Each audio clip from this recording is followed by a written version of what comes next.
They said Omegas were born to submit, to serve, to obey, to disappear when Alphas commanded it. Kara Lawrence had believed that her entire life, even as they abandoned her on a battlefield where veterans had fallen in minutes, leaving her to die among the rogues because saving an Omega wasn't worth the risk. But as she stood alone among the bodies of enemies that should have torn her apart, her sword steady in trembling hands and power she'd never felt before burning through her veins like liquid fire, Kara realized something that would shatter everything she'd been taught. She wasn't dying. And through the smoke, the war horns of the Alpha King himself echoed across the blood-soaked field. They were coming. They would see everything, and nothing would ever be the same again. The Alpha King was riding toward her, 50 elite warriors at his back. One question burning in his mind: who is she?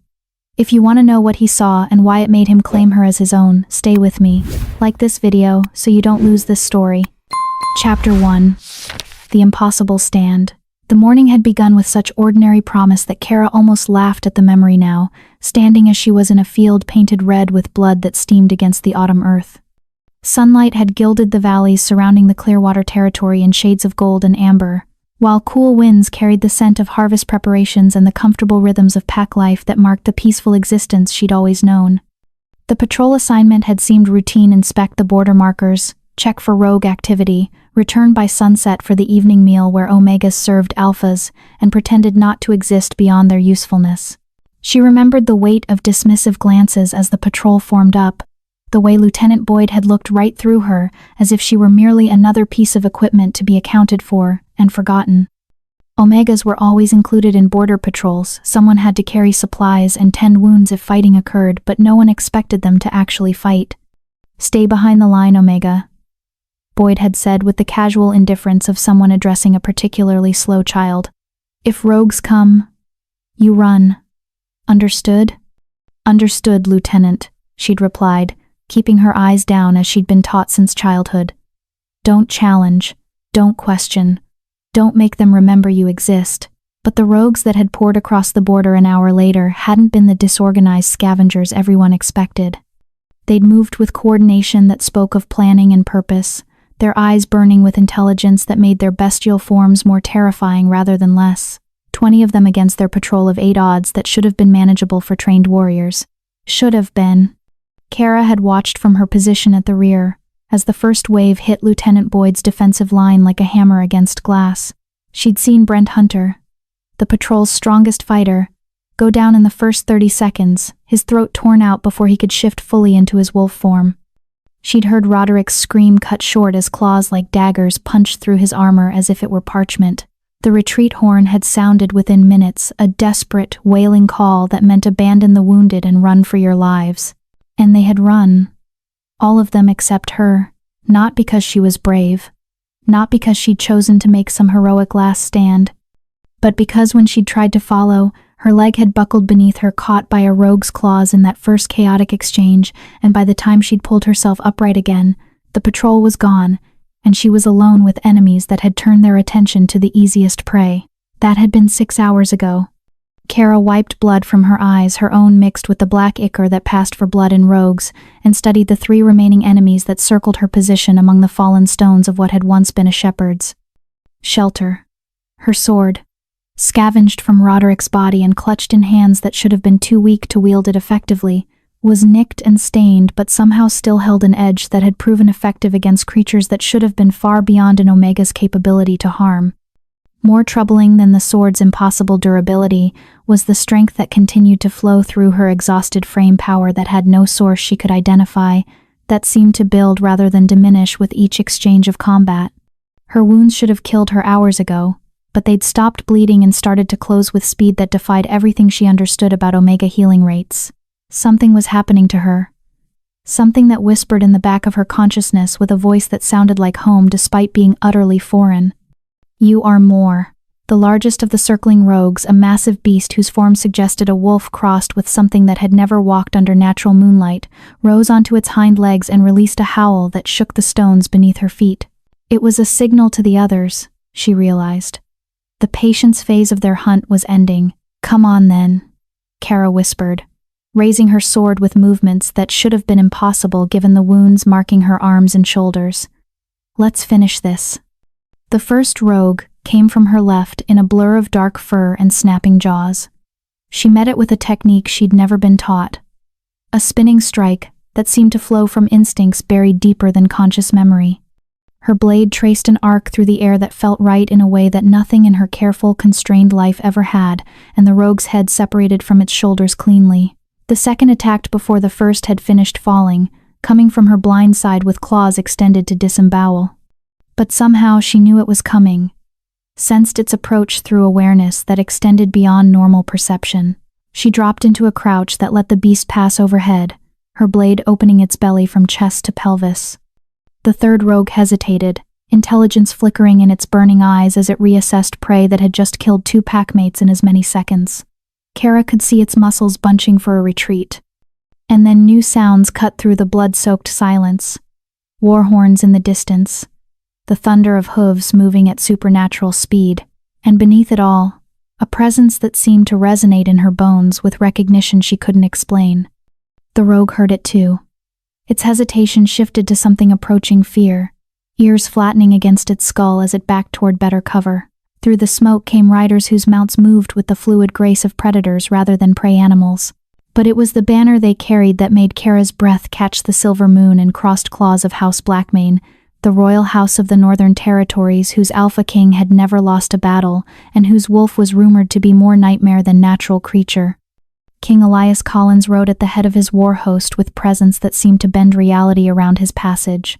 Even at this distance, Kara could feel the weight of his attention as his golden eyes swept the battlefield and locked onto her position with intensity that felt almost physical. Behind him came 50 warriors whose reputation preceded them across every territory in the continent. The king's elite guard didn't fight according to normal pack tactics, they moved with coordination that transcended typical pack bonds, operating as extensions of their king's will, with precision that made them virtually undefeatable in open combat. The surviving rogue, recognizing that its tactical situation had deteriorated beyond recovery, turned to flee toward the tree line. Stand fast. The command wasn't shouted, yet somehow carried clearly across the distance between the approaching war host and Kara's position. King Elias's voice held layers she couldn't identify, power that bypassed her ears entirely and resonated directly in her chest. The rogue froze mid-step as if struck by lightning, its muscles locked in place by compulsion it couldn't resist.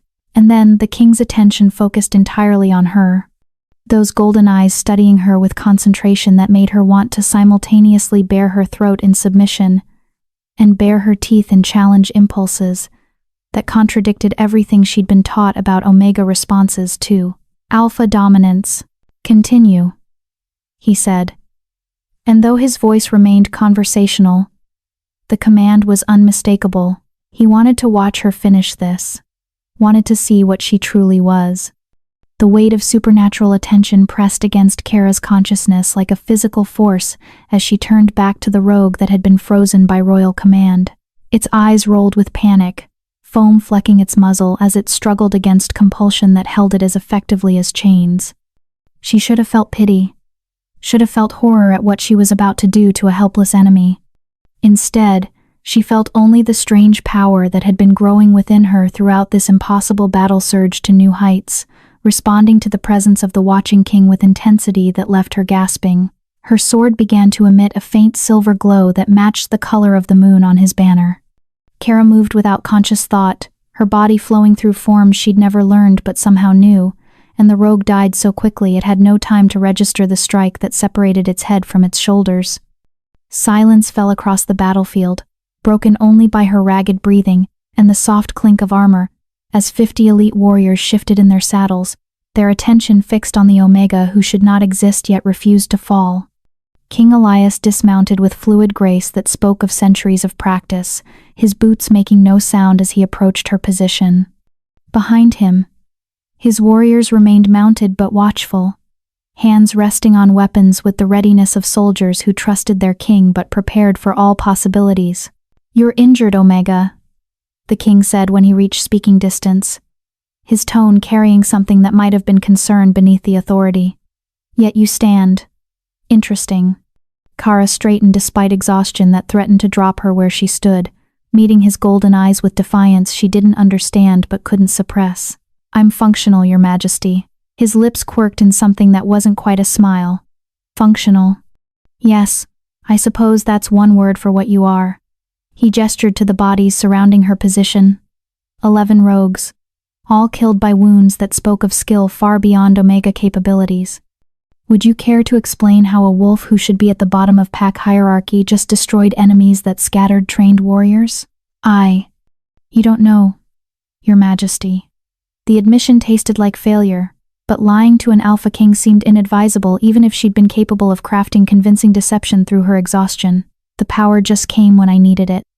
The power just came, he repeated slowly, his attention shifting to her sword. And that weapon, where did you acquire it? From Roderick Boyd. He fell in the first attack. She held the blade up, noting for the first time the way silver light still flickered along its edge. It shouldn't work for me. Only pack warriors can wield blessed steel effectively. Indeed. King Elias reached out slowly, giving her time to pull back if she chose, and touched the blade with one finger.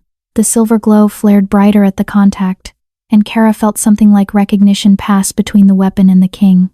This blade was forged for alpha warriors, keyed to pack hierarchy and bloodline authority. It should be inert in Omega hands. But it's not, Kara whispered, studying the impossible weapon with new understanding. Why isn't it?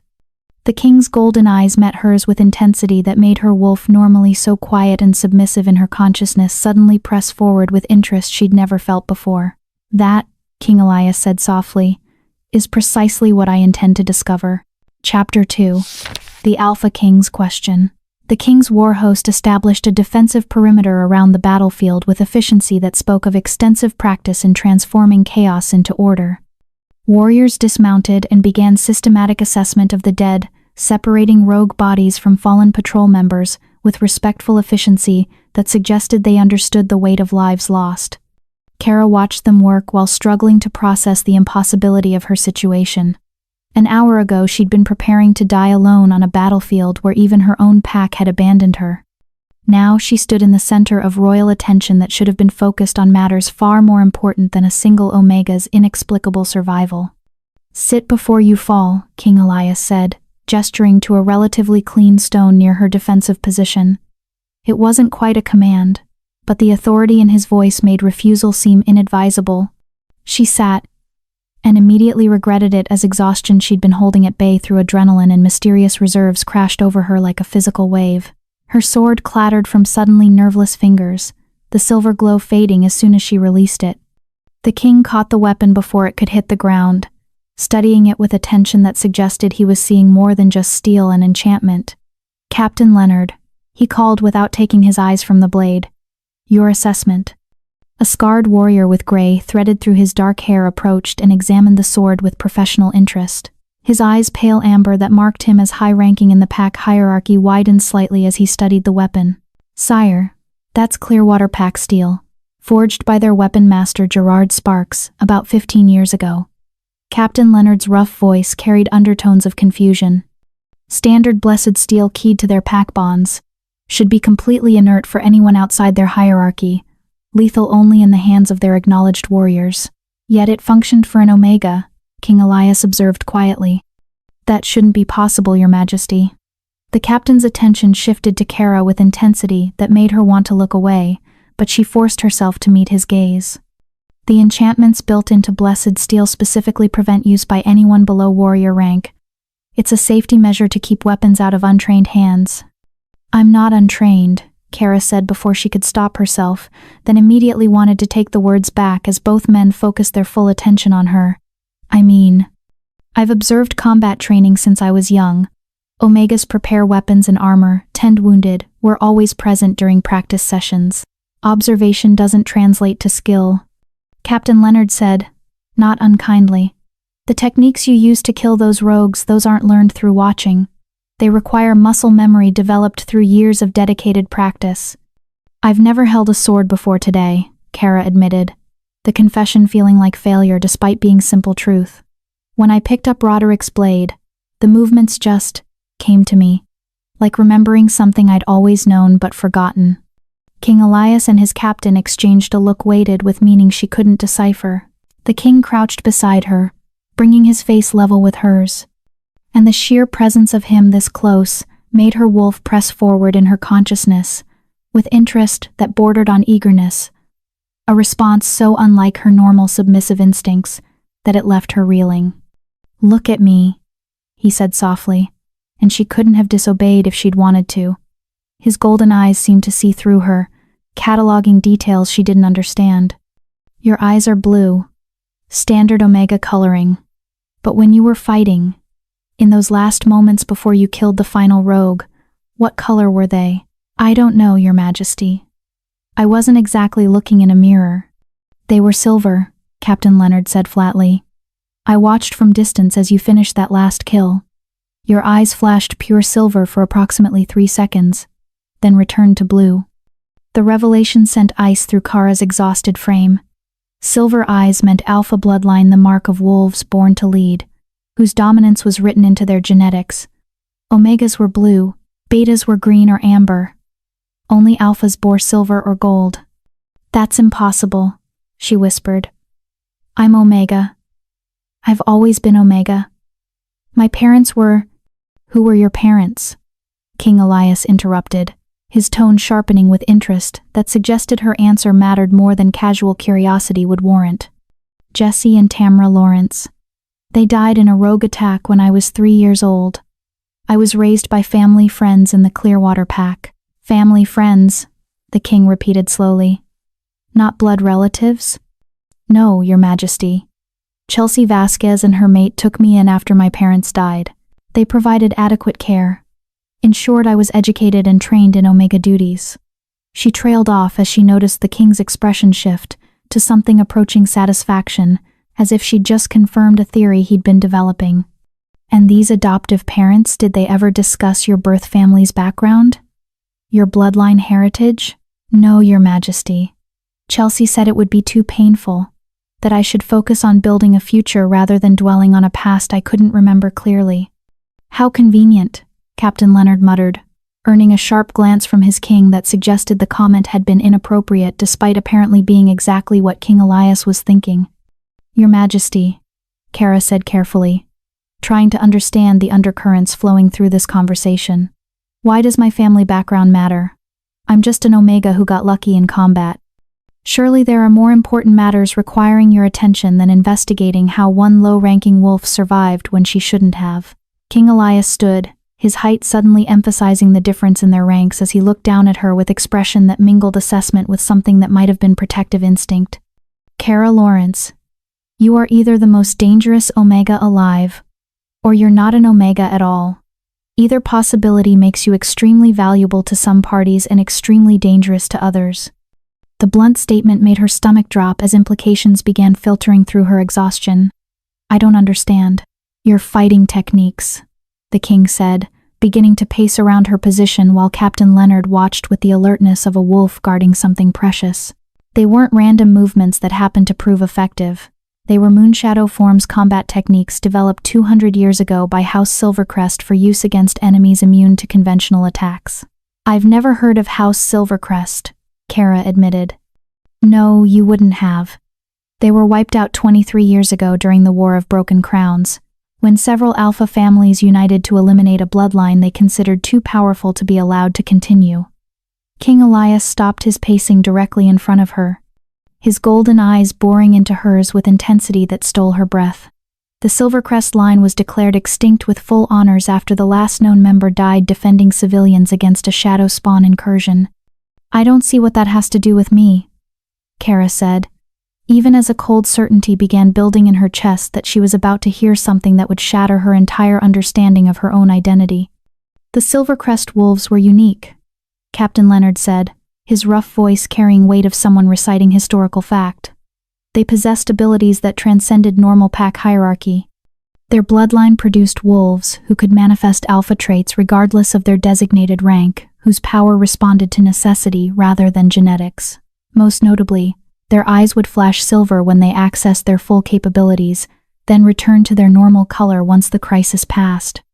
The world seemed to tilt sideways as connections formed in Kara's exhausted mind. "You think I'm— what? Some lost Silvercrest heir? That's impossible. They died out before I was even born, 23 years ago, King Elias corrected softly. Which would make you, what? 22 years old? 21, Kara whispered, doing math that suddenly felt far more significant than simple arithmetic. My birthday was last month, so you were born approximately 2 years after the Silvercrest extinction was officially declared. The king crouched beside her again, his proximity making her wolf practically vibrate with awareness she'd never experienced toward any alpha. Tell me, Kara, do you remember anything about your parents? Any detail, no matter how small? She closed her eyes, reaching for memories that had faded to nearly nothing over 18 years of being discouraged from asking questions about her past. My mother. I remember her singing, and her hands were scarred, like she'd trained with weapons extensively. My father was always watchful, even when we were safe inside pack territory, like he expected attack at any moment. A warrior and his mate living in hiding, Captain Leonard observed, raising their daughter in obscurity while teaching her nothing about her heritage. But why? Kara opened her eyes to find King Elias watching her with expression that suggested he already knew the answer but wanted her to reach the conclusion herself. If they were Silvercrest survivors, why hide? Why raise me as Omega when I could have been? Could have been what? The king prompted gently. An alpha? A potential threat to the families who had worked to eliminate your bloodline? A political complication that could reignite conflicts that had finally been settled through your family's extinction. The implications were staggering. If what they were suggesting was true, her entire life had been built on deception designed not to protect her happiness but to protect the political convenience of wolves whose names she didn't even know. Your Majesty, she said slowly, struggling to keep her voice steady despite emotional chaos threatening to overwhelm rational thought. If what you're suggesting is accurate, then I've been living a lie designed to benefit people who murdered my family. The people who raised me. Were they part of the conspiracy? Unknown, King Elias admitted.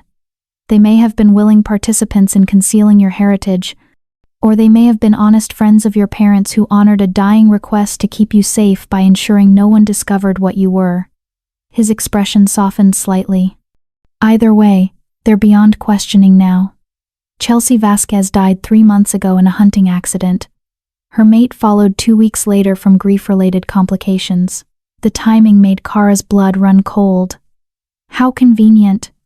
She echoed Captain Leonard's earlier observation. They died just before I start manifesting abilities that would have required explanation. Indeed. The king stood again, offering her his hand. Which brings us to your current situation. You cannot return to Clearwater Pack as if nothing has changed. Your abilities will be noted and reported, word will spread, and if powerful families discover that the Silvercrest line survived, your life expectancy will be measured in days rather than years. Kara stared at his outstretched hand, understanding that accepting it meant accepting that her old life was over regardless of what investigation might reveal about her true heritage. And your alternative, Your Majesty? You accept my protection while we investigate the truth about your bloodline. I can offer you safety, resources to uncover what was hidden, and time to develop abilities you've only begun to access. His golden eyes held hers with intensity that made her wolf whimper with longing she didn't understand. In exchange, you provide intelligence about shadow spawn tactics and any knowledge that surfaces as your memories return. You're offering to protect me from people who apparently killed my entire family to eliminate a political threat. Kara studied his face, searching for deception and finding only certainty that somehow made the impossible offer feel genuine. Why? What do you gain from sheltering someone who could potentially challenge your own authority if the Silvercrest were really as powerful as you claim? A slow smile crossed King Elias's face, the first real expression of emotion she'd seen from him beyond professional assessment. An excellent question. One that suggests you have more political instinct than most wolves raised in power. He crouched beside her again, bringing them eye to eye. The truth? My wolf recognized something in you the moment I saw you standing alone on this battlefield. Something that transcends pack politics and territorial disputes. What? Kara whispered, though her wolf was already pressing forward with certainty that made her want to simultaneously laugh and cry. We'll discuss that once you're recovered enough to properly process what it means. King Elias stood, his hand still extended. For now, do you accept my protection, Kara Lawrence? Or do you wish to take your chances with whatever political forces might mobilize against you once word spreads of an Omega who fights like an Alpha? She looked at his hand, then passed him to where his warriors waited with patience that spoke of absolute loyalty to their king. She thought about returning to Clearwater Pack, where Lieutenant Boyd would demand explanation for how she'd survived when trained warriors had fallen, where questions would be asked that she had no safe answers for. And she thought about the power that had flowed through her during combat, the certainty that had felt more real than anything in her carefully constrained life, the sense that she was finally becoming what she'd always been meant to be. Kara took the Alpha King's hand and felt power resonate between them like recognition of something that had been waiting to manifest since the moment their eyes first met across a blood-soaked battlefield. "I accept your protection, Your Majesty," she said clearly. "And whatever truth we discover about who I really am." King Elias pulled her to her feet with gentle strength that belied the power she could sense coiled beneath his controlled exterior. "Welcome to my pack, Kara. At least temporarily." His smile turned slightly wicked. "Though something tells me temporary won't accurately describe what's beginning here." Before she could ask what he meant, horn calls echoed across the battlefield, urgent signals that meant new developments requiring immediate attention. Captain Leonard appeared at the king's side, his expression grim. "Sire, scouts report. Clearwater Pack leadership approaching with approximately 30 warriors. They're demanding return of their Omega and answers regarding royal interference in their internal pack matters." King Elias's hand tightened briefly on Kara's before releasing. "How interesting.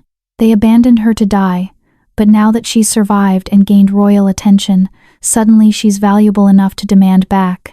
He turned to face the approaching Clearwater contingent, with expression that had gone from protective to dangerous.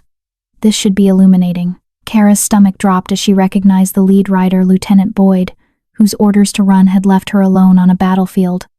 Behind him rode wolves she'd known her entire life, whose indifference had marked every day of her existence as invisible servant, whose presence barely registered beyond her usefulness.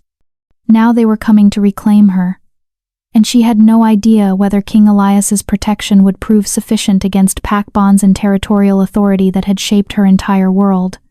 "Your Majesty," she whispered, "what happens if they demand I return? Pack law gives them authority over their own members." King Elias's smile was all teeth and no warmth. "Pack law is about to discover it has limitations when royal authority decides to take interest in how packs treat their most vulnerable members." He raised his voice to carry across the battlefield. "Captain Leonard, defensive formation. No one approaches the Omega without my explicit permission."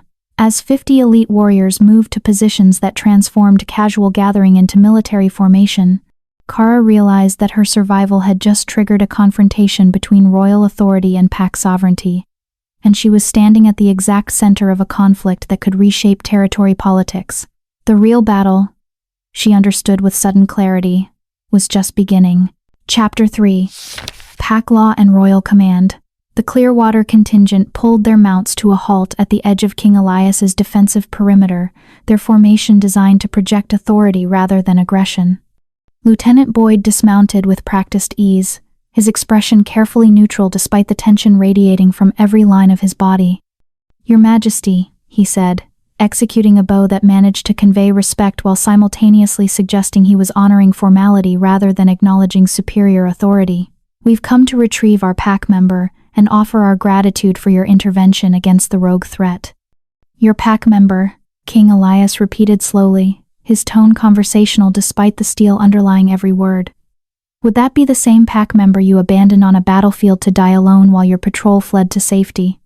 Boyd's jaw tightened, but his voice remained level. "A tactical retreat was necessary to preserve the majority of our force, Your Majesty. The loss of one Omega, while regrettable, was preferable to losing our entire patrol to enemies that had already killed 3 trained warriors." "The loss of one Omega," the king said, taking a single step forward that somehow transformed the space between them into a challenge, despite the dozen feet that still separated them. "Tell me, Lieutenant, is that how Clearwater Pack values all its members? Based on their rank? Their usefulness? Your Majesty, I mean no disrespect, but internal pack hierarchy is the sovereign right of each territory's leadership." A new voice joined the conversation, as another rider dismounted an older wolf with silver threading his dark hair and authority that marked him as someone accustomed to command. I am Aaron Darling, Alpha of Clearwater Pack. While we appreciate your concern for our members' welfare, Pack law is clear regarding territorial sovereignty over our own wolves. King Elias's expression didn't change, but Kara felt the temperature drop as his power pressed outward in a wave that made every Clearwater wolf except their alpha take an involuntary step backward. Alpha darling, how convenient that you've arrived to reclaim a pack member you left to die. Tell me, would you have made this journey if she'd simply perished as you expected? Or is it perhaps her unexpected survival that makes her suddenly valuable enough to warrant your personal attention? Kara watched Alpha Darling's face carefully, seeing micro-expressions that suggested the king's assessment had struck uncomfortably close to truth. The Alpha's eyes flickered to her briefly, and she saw calculation there rather than concern, assessment of an asset rather than relief at a pack member's survival. Your Majesty, Darling said carefully, what happened to Kara was tragic but necessary given the tactical situation. However, she remains a member of Clearwater Pack under my authority. Pack law gives me the right to demand her return regardless of where she might currently stand. Pack law, King Elias mused, his golden eyes never leaving the Clearwater Alpha's face. Yes, let's discuss pack law. Specifically, the portions that address Alpha responsibility for pack member welfare, and the circumstances under which territorial sovereignty can be superseded by royal intervention. Captain Leonard moved to stand beside his king, producing a scroll from his saddlebag with practiced efficiency. Article 7 of the Continental Pack Accords, he read in his rough voice. Territorial alphas maintain sovereign authority over pack members within their borders, provided said authority is exercised in accordance with fundamental welfare standards established by royal decree. Article 12, subsection 3. Royal authority may intervene in pack governance when evidence suggests systematic abuse, abandonment, or deliberate endangerment of pack members unable to defend their own interests. Alpha Darling's expression darkened. You're suggesting Clearwater Pack systematically abuses its omegas? That's a serious accusation, Your Majesty. Is it an accusation? King Elias asked quietly. Or merely an observation based on your own admission that sacrificing an omega to preserve higher-ranking wolves was necessary tactical thinking? He gestured to Kara without taking his attention from Darling. This wolf survived impossible odds using combat techniques she claims to have never been taught, wielding blessed steel that should have been inert in her hands. Either she's an omega with unprecedented abilities that you've been systematically suppressing, or she's not an omega at all, and you've been deliberately misclassifying her rank for reasons I'm very interested in understanding. The implications hung in the air like thunder before lightning. Kara saw Lieutenant Boyd's expression shift from defensive to shocked as connections formed in his mind. Several of the Clearwater warriors exchanged glances that suggested they were reconsidering what they thought they knew about the quiet omega who'd served them without complaint for years. Your Majesty, Alpha Darling said, with careful control. Kara has been properly ranked according to standard assessment protocols. If she demonstrated unusual abilities under combat stress, that's certainly interesting but doesn't change her fundamental classification. Omegas can occasionally access enhanced capabilities during crisis situations. Not like this, Captain Leonard interrupted, his tone carrying absolute certainty. Sire, permission to share tactical assessment? King Elias nodded once, his attention still locked on Alpha Darling like a predator watching prey decide whether to run or fight. The combat techniques displayed were moonshadow forms, Leonard said, addressing the Clearwater contingent directly. Specifically, advanced sequences developed by House Silvercrest for integration with mixed-rank units. These aren't stress response enhancements or lucky instinct. They're trained methodology that requires both genetic capability and extensive practice to execute effectively. The name Silvercrest rippled through the Clearwater wolves like a stone thrown into still water.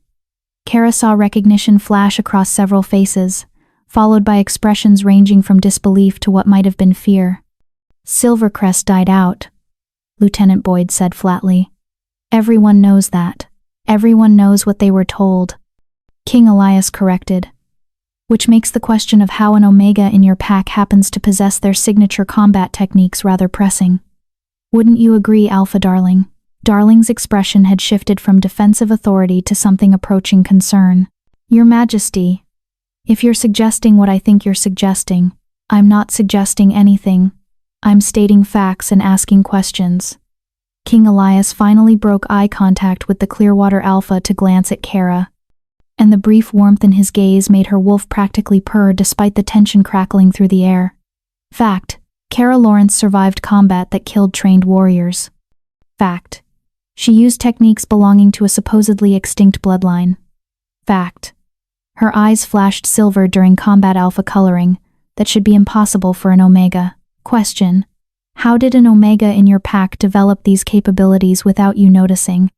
Unless, Captain Leonard added with tone that suggested he was voicing thoughts his king preferred to leave unspoken, the capabilities were noticed and deliberately suppressed through classification as Omega, despite evidence suggesting otherwise. Alpha Darling's face flushed with anger. That's a serious accusation, Captain. You're suggesting I deliberately misranked a pack member to suppress bloodline abilities? For what possible purpose? For the same purpose several Alpha families had when they united to eliminate House Silvercrest, King Elias said softly, his words carrying more weight than any shout. Political convenience. Territorial security. The comfort of knowing that a bloodline powerful enough to challenge established authority had been permanently removed from consideration. The accusation was devastating in its implications. Kara felt her understanding of her entire life shifting beneath her feet like sand in a tide.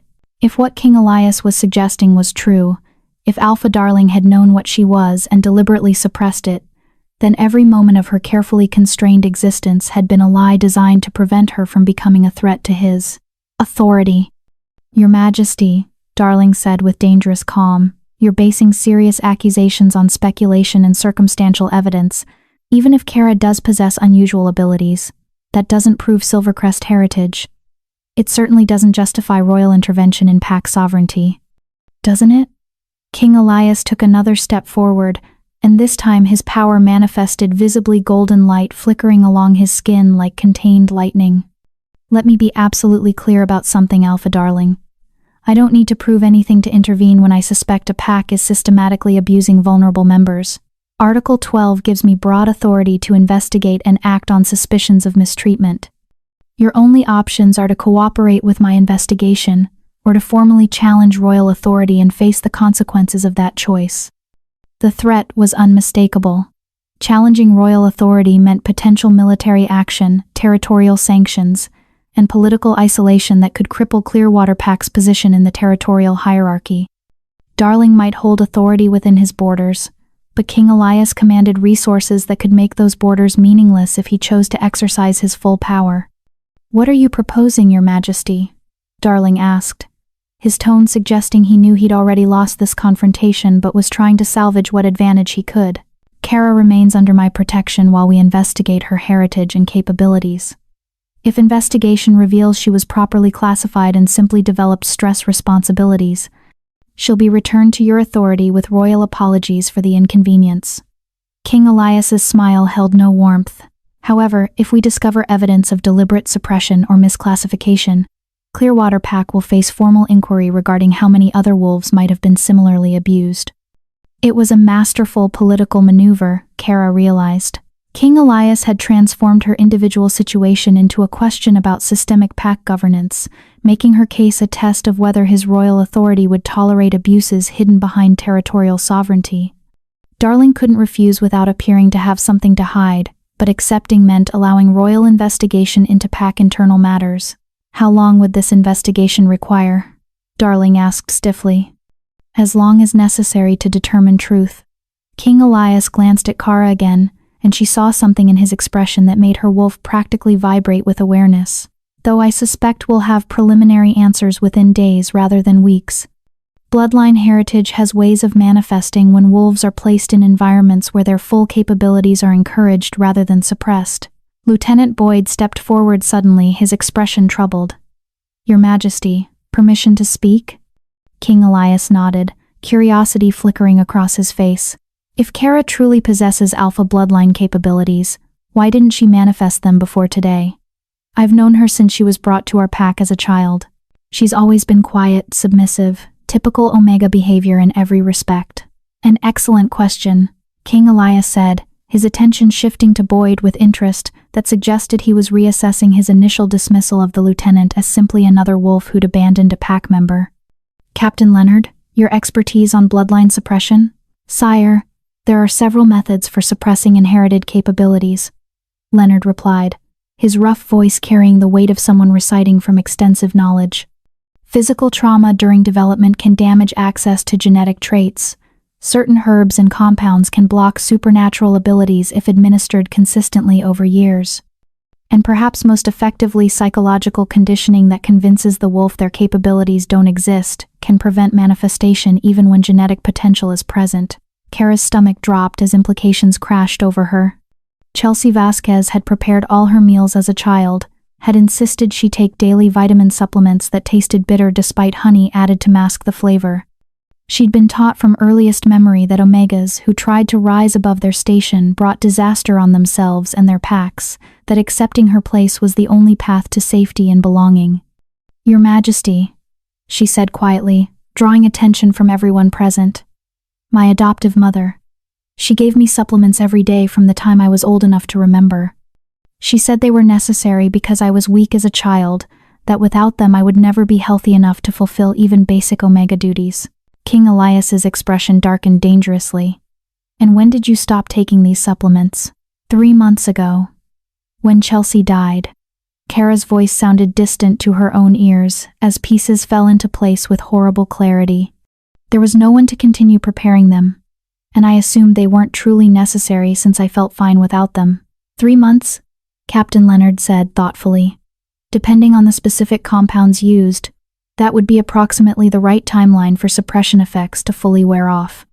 The abilities manifesting under extreme stress today would represent capabilities that had been building toward expression as the suppression faded. Alpha Darling's face had gone carefully blank, but Kara could see tension in his shoulders that suggested he was processing information that complicated whatever calculations he'd been making. Your Majesty, if Chelsea Vasquez was administering suppression compounds, that was done without pack authority or knowledge. We don't condone, don't you? King Elias interrupted coldly. You're telling me that one of your pack members was systematically drugging a child for nearly 2 decades, and no one in your pack hierarchy noticed? Your healers never questioned why a supposedly weak Omega required daily supplements? Your warriors never wondered why Blessed Steel went inert in her hands despite her being present during combat training for years? The questions hung in the air like accusations, each one highlighting failures of oversight that suggested either incompetence or complicity. Darling's silence spoke volumes about which explanation was more likely. I think, King Elias said with dangerous calm, that formal investigation of Clearwater Pack governance is absolutely necessary. Captain Leonard, you'll remain here with 20 warriors to begin preliminary assessment. I want records of every Omega classification decision made in the past 25 years, interviews with pack healers regarding supplement protocols, and documentation of any wolves who died or disappeared under circumstances that might warrant closer examination. Sire, Leonard said with satisfaction that suggested he'd been hoping for exactly this order. It will be my pleasure. Alpha Darling looked like he wanted to argue, but the political reality was inescapable. Refusing royal investigation at this point would be tantamount to admitting guilt. His only option was cooperation, and hope that investigation didn't uncover evidence of active conspiracy beyond what Chelsea Vasquez had done independently. Your Majesty is of course welcome to investigate, Darling said with stiff formality. Clearwater Pack has nothing to hide. Excellent, King Elias replied, his tone making clear he believed exactly the opposite. Then, you won't object to Kara remaining under my protection during investigation rather than returning to Pack territory where evidence might be compromised. It wasn't a question. Darling's expression made clear he understood he was being outmaneuvered at every turn, but he nodded with as much dignity as he could muster. As your Majesty wishes. King Elias turned to Kara, his expression softening as he took in her exhausted state and the way she was struggling to process revelations that had shattered her understanding of her entire life. Can you ride? We have several hours' travel to reach my territory, and I'd prefer to have you under proper security before word spreads about today's events. I can ride, Your Majesty, Kara said, though truthfully she wasn't certain her legs would support her weight once she stood. The adrenaline that had carried her through combat and political confrontation was fading rapidly, leaving behind exhaustion so complete it felt like physical weight pressing down on her shoulders. King Elias must have seen something in her expression, because he moved to her side and offered his arm with gesture that was support rather than dominance. Lean on me. You've earned the right to admit weakness after the day you've had. The casual kindness in his voice nearly undid her composure entirely. Kara accepted his support, feeling power and warmth radiating from him as he guided her toward a horse that one of his warriors had prepared. But as they walked, she caught Alpha Darling watching her with expression that sent chills down her spine. Assessment mixed with something that might have been calculation, or might have been concern about problems she represented that he'd thought permanently solved.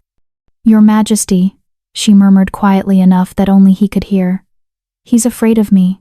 Why is he afraid? King Elias helped her mount with gentle efficiency before responding in equally quiet tones. Because if you truly are Silvercrest, your very existence invalidates territorial settlements that have been considered stable for 20 years. Noble families who divided Silvercrest lands among themselves would face legitimate challenges to their authority. And more than that. He paused, his golden eyes meeting hers with intensity that stole her breath. Silvercrest wolves weren't just powerful, they were prophesied to produce a wolf who could unite all territories under single authority, and high alpha who would transcend pack politics entirely. You think I might be this prophesied wolf? Kara asked, the idea so absurd she would have laughed if not for the complete seriousness in his expression. I think, King Elias said carefully, that we're going to discover exactly what you are, and I suspect the answer will change everything. He mounted his own horse with fluid grace, and the war host formed up around them with Kara positioned at the center of royal protection that should have felt smothering but instead felt like safety she'd never known existed. As they began the journey toward King Elias's territory, Kara looked back once to see Alpha Darling still watching her departure, and she understood with sudden clarity that whatever investigation uncovered about her past, her old life in Clearwater Pack was over forever. The question was what would replace it and whether she would survive long enough to discover the answer. Chapter 4. The Royal Territory. The journey to King Elias's territory revealed capabilities Kara hadn't known she possessed. The horse provided for her was clearly bred for royal service, its supernatural endurance and intelligence requiring communication methods that transcended normal horsemanship. Yet somehow she found herself coordinating with the creature as if they'd trained together for years, understanding its responses through awareness that bypassed conscious thought. More unsettling was her ability to match the pace maintained by riders, whose supernatural nature allowed them to cover distances that would have killed normal mounts. The war host moved with coordination that spoke of pack mentality extending beyond individual wolves to encompass their entire formation. Each rider positioned to support collective movement that prioritized speed over comfort. Kara found herself naturally integrating into their formation, despite lacking any formal training in military tactics. Her position shifted automatically to maintain optimal spacing with surrounding riders, while her awareness extended to encompass the unit's movement patterns with clarity that felt simultaneously foreign and utterly natural.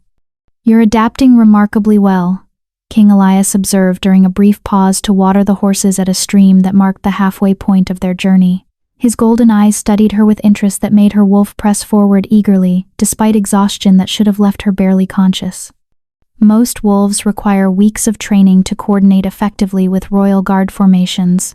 It feels familiar, Kara admitted, uncertain whether such confession represented weakness or simply honesty he deserved after offering protection. Like remembering something I learned long ago but forgot. Genetic memory, said a new voice. A female warrior with amber eyes and scars marking her face as someone who'd survived serious combat approached with water skin that she offered to Kara. I'm Bridget Russo, one of His Majesty's personal guard. What you're experiencing suggests bloodline heritage that includes instinctive knowledge passed through generations. Kara accepted the water gratefully, studying the warrior who'd introduced herself with courtesy unusual between ranks as disparate as Royal Guard and Omega. Is that common? Genetic memory? In wolves with strong bloodlines, yes. Bridget settled beside her with easy camaraderie that suggested she didn't care about rank distinctions. Particularly in families that developed specialized combat techniques over multiple generations, the body remembers what the mind has forgotten.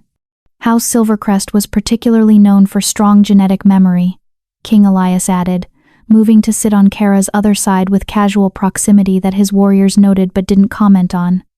Their training methodology specifically incorporated techniques designed to activate inherited knowledge during combat stress. Like what happened to me on the battlefield, Kara said slowly, understanding clicking into place. The movements that came without thinking. Were your ancestors teaching you how to survive? Bridget finished with satisfaction. Your body recognized the crisis and accessed capabilities that had been suppressed but never truly eliminated. The explanation made sense of impossibilities that had defied rational analysis. But it also reinforced uncomfortable truths about how thoroughly her development had been manipulated by people she'd trusted to have her best interests in mind. Your Majesty, Kara said carefully, if Chelsea really was suppressing inherited capabilities, why would she do that? What did she gain from keeping me weak? King Elias's expression darkened. That's one of several questions we'll be investigating. But I suspect the answer involves someone paying her to ensure you never realized what you were. Who would benefit from that? Anyone who profited from your family's extinction, Bridget said bluntly, earning a sharp look from her king that she met with expression suggesting she was simply stating obvious truth. Silvercrest territories were divided among 5 noble families after the bloodline was declared ended. If a legitimate heir surfaced, those families would face legal challenges to their authority. So I'm not just a political inconvenience, Kara said, cold certainty settling in her stomach. I'm an existential threat to people with resources to eliminate problems. Which is why you're under royal protection, King Elias said firmly, his hand settling on her shoulder with warmth that sent tingles through her exhausted frame. No one touches you without going through me first. And I promise you, Kara, they won't. The conviction in his voice made her wolf practically purr with satisfaction she didn't understand. There was something about this Alpha King that called to her on levels beyond rational thought, made her trust him despite having known him for mere hours. We should continue, Captain Leonard called from his position near the horses. We're still in disputed territory. Better to reach the border before nightfall. The war host remounted with efficiency that spoke of extensive practice, and Kara found herself once again positioned at the center of protective formation that made her simultaneously grateful and uncomfortable. She wasn't used to being valued enough to warrant protection, wasn't sure how to process the reality that an Alpha King considered her safety important enough to mobilize his elite warriors. As they rode, the landscape gradually shifted from the rolling hills and scattered forests of neutral territory to more dramatic terrain that spoke of supernatural influence on natural development. Trees grew larger and more ancient, their branches twisted into patterns that suggested they'd witnessed centuries of pack politics and territorial conflicts. The very air felt charged with power that made her skin prickle with awareness. We're crossing into my territory now, King Elias said, guiding his mount closer to hers as they passed beneath a natural arch formed by 2 massive trees whose branches had grown together overhead. You'll feel the pack bonds strengthen as we go deeper. Try not to be alarmed. Pack bonds? Kara asked, confused about what she was supposed to feel. But I'm not part of your pack. The words died as sensation crashed over her like a wave. Awareness of every wolf in the formation suddenly crystallized in her consciousness with clarity that went beyond normal pack sense. She could feel their emotional states, their tactical assessments, their absolute loyalty to their king. More unsettling still, she could feel King Elias himself as a blazing presence that seemed to anchor everything else, power and control wrapped around protective instinct that focused entirely on her. What? She gasped, struggling to process input that threatened to overwhelm her already exhausted mind. How is this possible? I shouldn't be able to feel your pack bonds this clearly. You shouldn't, King Elias agreed, his tone carrying mix of concern and satisfaction. Unless your bloodline heritage includes capabilities that transcend normal pack hierarchy. He guided his horse even closer until they were riding almost stirrup to stirrup. Focus on my presence. Use it as anchor against the overflow. Kara did as instructed, directing her attention toward the blazing awareness of him in her consciousness. Immediately, the chaotic input from 50 warriors organized itself into comprehensible patterns, arranging around his presence like satellites around a sun. The relief was instantaneous and profound. "Better?" he asked, golden eyes searching her face with intensity that made her heart race. "Yes," she managed. "But Your Majesty, this isn't normal, is it? Even for wolves with strong bloodlines?" "No," Bridget answered from her position slightly behind them, her tone carrying awe that suggested even she found this development remarkable. "What you're experiencing is high alpha sense, the ability to perceive and integrate pack bonds across multiple territories. It's the capability that would allow a single wolf to unite all packs under cohesive leadership." "The prophesied ability," Kara whispered, remembering King Elias's earlier comment about Silvercrest wolves being destined to produce a high alpha, "one of several indicators we'll be watching for," King Elias confirmed. "But let's not get ahead of ourselves. First we get you to safety, proper rest, and competent healing for injuries you've been ignoring. Then we start formal investigation of your heritage." As if his words had reminded her body of its depleted state, exhaustion crashed over Kara with renewed force. She swayed in the saddle, vision blurring as adrenaline finally gave out entirely. Strong arms caught her before she could fall, and she found herself pulled across to King Elias's mount, held securely against his chest as he took control of both horses with casual skill.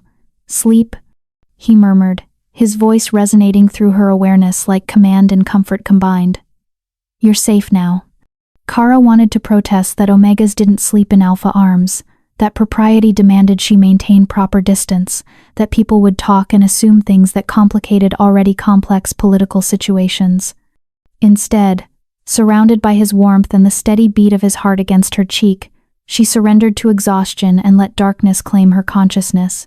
She woke to softness and warmth utterly unlike anything she'd experienced in her carefully constrained life. The bed beneath her felt like sleeping on clouds, and blankets covered her that must have cost more than everything she'd ever owned combined. Sunlight filtered through windows hung with curtains in deep blue that matched the sky beyond. For a moment, Kara simply lay still, processing the reality that she was alive, safe, and apparently being housed in accommodations far beyond anything appropriate for an Omega of questionable heritage. "You're awake," said a gentle voice.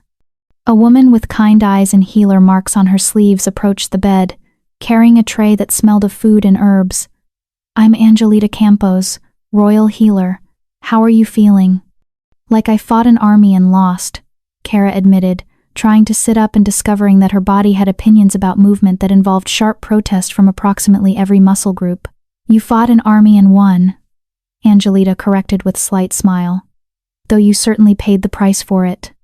I've treated your injuries as best I could, but you'll need several more days of rest and healing before you're fully recovered." Kara accepted the tray, discovering she was ravenous despite exhaustion. "Where am I?" "The Royal Residence, North Wing Guest Quarters." Angelita settled into a chair beside the bed, studying Kara with professional interest that suggested she was cataloging more than just physical injuries. "His Majesty insisted you be housed in rooms appropriate for a visiting dignitary rather than assigned to standard guest quarters." "That seems excessive for an Omega of uncertain heritage," Kara observed, though warmth spread through her chest at evidence that King Elias considered her worthy of such consideration. "His Majesty doesn't consider you an Omega," Angelita said bluntly. "And neither do I, based on the injuries you sustained and survived. Normal Omega physiology wouldn't have withstood the blood loss and tissue damage you experienced. The fact that you were conscious and functional when you arrived here suggests healing capabilities consistent with alpha bloodlines." Kara set down the cup she'd been raising to her lips, appetite suddenly forgotten. "You're certain?" "As certain as I can be without formal bloodline testing." Angelita's expression softened. "I understand this is overwhelming. Discovering that everything you believed about yourself may have been deliberately constructed deception. But I want you to know that whatever we discover about your heritage, you're safe here. His Majesty has made your protection his personal priority." "Why?" Kara asked, voicing the question that had been circling her mind since the moment King Elias had first offered his hand on that blood-soaked battlefield. "Why does he care what happens to me? I'm nobody, or at least, I was nobody until yesterday." Angelita smiled with expression that suggested she knew more than she was willing to share. Perhaps you should ask His Majesty that question directly.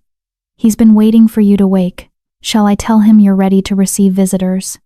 Kara looked down at herself, discovering she'd been changed into a sleeping gown of soft fabric that probably cost more than she'd earned in a year of garrison duty. Her hair was clean and braided, her wounds bandaged with competence that spoke of extensive healing expertise. I'm hardly dressed to receive the king, she protested. His Majesty has seen you covered in blood and barely conscious. I don't think a nightgown will scandalize him. Angelita stood, heading toward the door. I'll give you a few minutes to finish eating, then send him in. Try not to be too nervous, he's far less terrifying when he's not commanding armies.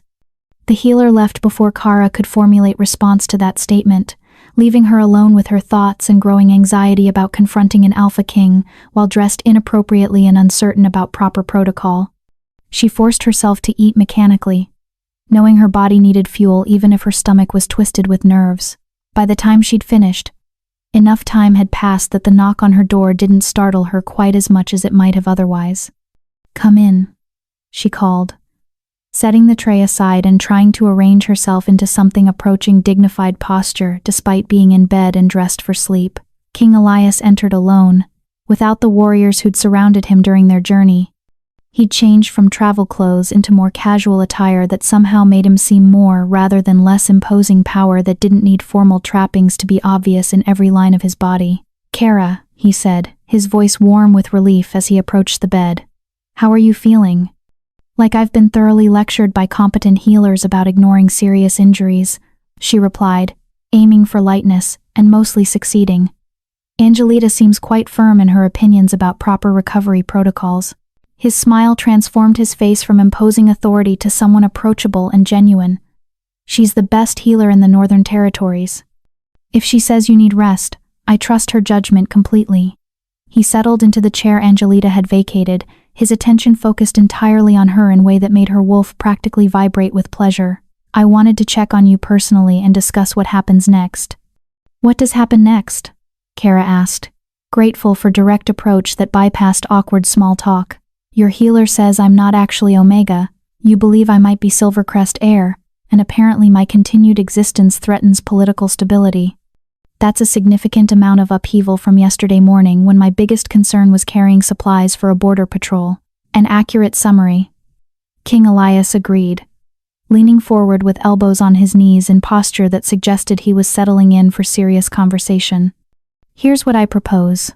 First, we conduct formal bloodline testing to determine your actual heritage.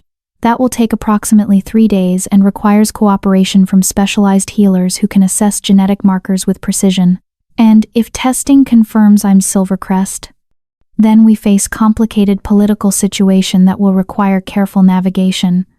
But you won't face it alone. His golden eyes held hers with intensity that made her breath catch. Regardless of what testing reveals, you remain under my protection. That's not negotiable. Your Majesty, Elias, he interrupted gently. When we're private, you can call me Elias. The formality is unnecessary between us. The casual permission to use his given name felt more intimate than it probably should. Elias, Kara said carefully, testing how it felt on her tongue. Why are you doing this? Protecting me comes with significant political complications. You said yourself that powerful families benefited from my bloodline's extinction. Making yourself my shield means making yourself their target. Yes, he agreed simply, with a smile that suggested the danger didn't concern him remotely. It does. That doesn't answer my question. Doesn't it? Elias stood, moving to sit on the edge of her bed, with proximity that should have been inappropriate, but instead felt natural. Kara, from the moment I saw you standing alone on that battlefield, my wolf recognized something in you. Something that goes beyond political calculations or territorial concerns. Her heart was racing now, pulse pounding as implications of his words crashed over her awareness. What are you saying?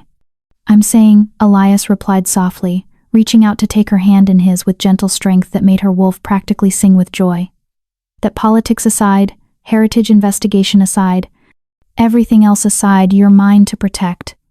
And I'm not going to apologize for that or try to make it more complicated than it needs to be. Kara stared at their joined hands, processing revelation that changed everything. You're talking about mate bonds. I'm talking about what my wolf has been screaming at me since the moment we met. His thumb traced patterns on her palm that sent tingles up her arm. Whether you feel it too, or whether you need time to process everything else first, I can wait. But I won't lie about what you are to me. She should have been overwhelmed. Should have demanded space to process emotional revelation on top of identity crisis. Should have reminded him that she was still technically Omega until testing proved otherwise, and mate bonds between Omegas and Alpha Kings were unheard of. Instead, Kara squeezed his hand and let herself acknowledge what her wolf had been trying to tell her since first meeting his golden gaze across blood-soaked battlefield. I feel it too. The smile that transformed Elias's face was brilliant enough to rival the sun. But before he could respond, urgent knocking interrupted the moment. "Sire." Captain Leonard's rough voice carried through the door. "We have a situation. The Council of Alphas has called emergency session. They're demanding your presence immediately." Elias's expression darkened, but he didn't release Kara's hand. And the stated reason? They say a credible threat to territorial stability has emerged, requiring immediate address. Leonard paused. "Sire, they know about her. And they're calling for her execution before she can claim Silvercrest rights." The warmth that had filled the room moments before evaporated as political reality crashed back over them. Kara saw protective fury flash across Elias's face before he controlled it with visible effort. "Tell them I'll attend their session," he said, his voice carrying absolute authority despite obvious anger. "And tell them that anyone who threatens what's mine will discover exactly why my family has held royal authority for 300 years. He turned back to Kara, golden eyes blazing with promise and possession. "Stay here. Don't leave these rooms until I return. I'll handle the council." "They're going to demand you give me up," Kara said, understanding dawning with horrible clarity. "Choosing me means choosing conflict with every major Alpha family." "Yes," Elias agreed, leaning forward to press his forehead against hers in gesture of intimacy that stole her breath. "It does. And I choose you anyway." Then he was gone, leaving Kara alone with the knowledge that the mate bond she just acknowledged might cost him everything he'd built, and that powerful wolves were already gathering to eliminate the threat she represented before she could claim her heritage. The battle for her survival was just beginning, and this time the enemies wouldn't be rogues on a battlefield, but political forces that had successfully destroyed her entire family once before. Chapter 5. The Council's Demand. The hours after Elias left felt like years. Kara paced the luxurious rooms that had become her gilded cage, her mind racing through scenarios that grew progressively darker with each passing minute. Through the windows, she could see the royal compound stretching below elegant buildings, arranged around courtyards, where warriors trained and servants went about their duties with efficiency that spoke of centuries-old tradition.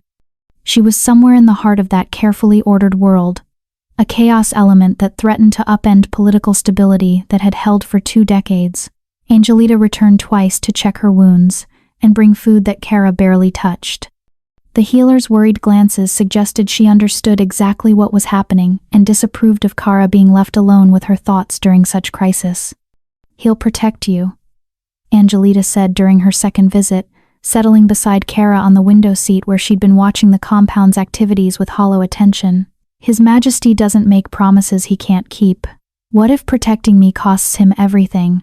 Kara asked quietly, voicing the fear that had been growing since Leonard's announcement. "The Council of Alphas, that's every major territorial leader, isn't it? If they unite against him." "They won't," Angelita interrupted with certainty that seemed unshakable. "Oh, they'll bluster and threaten and make demands. But when it comes down to actual confrontation with King Elias, most of them will remember why his family has held royal authority for 3 centuries. They're not invincible, but they're close enough that smart wolves don't challenge them without overwhelming cause. And if they decide I'm overwhelming cause," Angelita's expression grew serious, "then we discover whether prophecies about high alphas uniting territories were metaphor or prediction. Because if you truly are what everyone suspects, you're not just a political inconvenience to be eliminated. You're a fundamental shift in pack dynamics that no amount of council authority can suppress permanently." The conviction in her voice should have been comforting. Instead, it reinforced how much pressure was building around Kara's existence forces that would eventually demand resolution one way or another. As afternoon shifted toward evening, Bridget arrived with fresh clothes and apologetic expression. His Majesty sent instructions. The council has demanded your presence at their session. Kara's stomach dropped. They want to confront me directly? They want to assess whether you represent genuine threat or simply confused Omega who got lucky during combat crisis. Bridget's tone made clear what she thought of that characterization. His Majesty tried to refuse, but council law gives them right to examine potential claimants to extinct bloodlines before making territorial decisions. In other words, they want to intimidate me into denying my heritage before it's even been confirmed, Kara said, understanding the political calculation behind the demand. Exactly. Bridget held up the clothes' formal attire in deep blue that marked them as appropriate for someone of uncertain but potentially significant status. But His Majesty has a plan. Trust him. An hour later, Kara found herself being escorted through corridors that grew progressively more imposing as they approached the council chambers. Warriors lined the halls at regular intervals, not threatening, but their presence made clear that this was territory where power concentrated and decisions were made that affected thousands. Captain Leonard met them outside massive doors carved with symbols representing every major pack in the Northern Territories. His scarred face was grim, but not unsympathetic as he studied Kara's appearance. You look appropriately dignified, he said with approval. Remember, you don't have to answer questions you're uncomfortable with. His Majesty will intervene if they push too hard. Your job is simply to be yourself and let them see you're not some political manipulator trying to exploit ancient bloodlines for personal gain.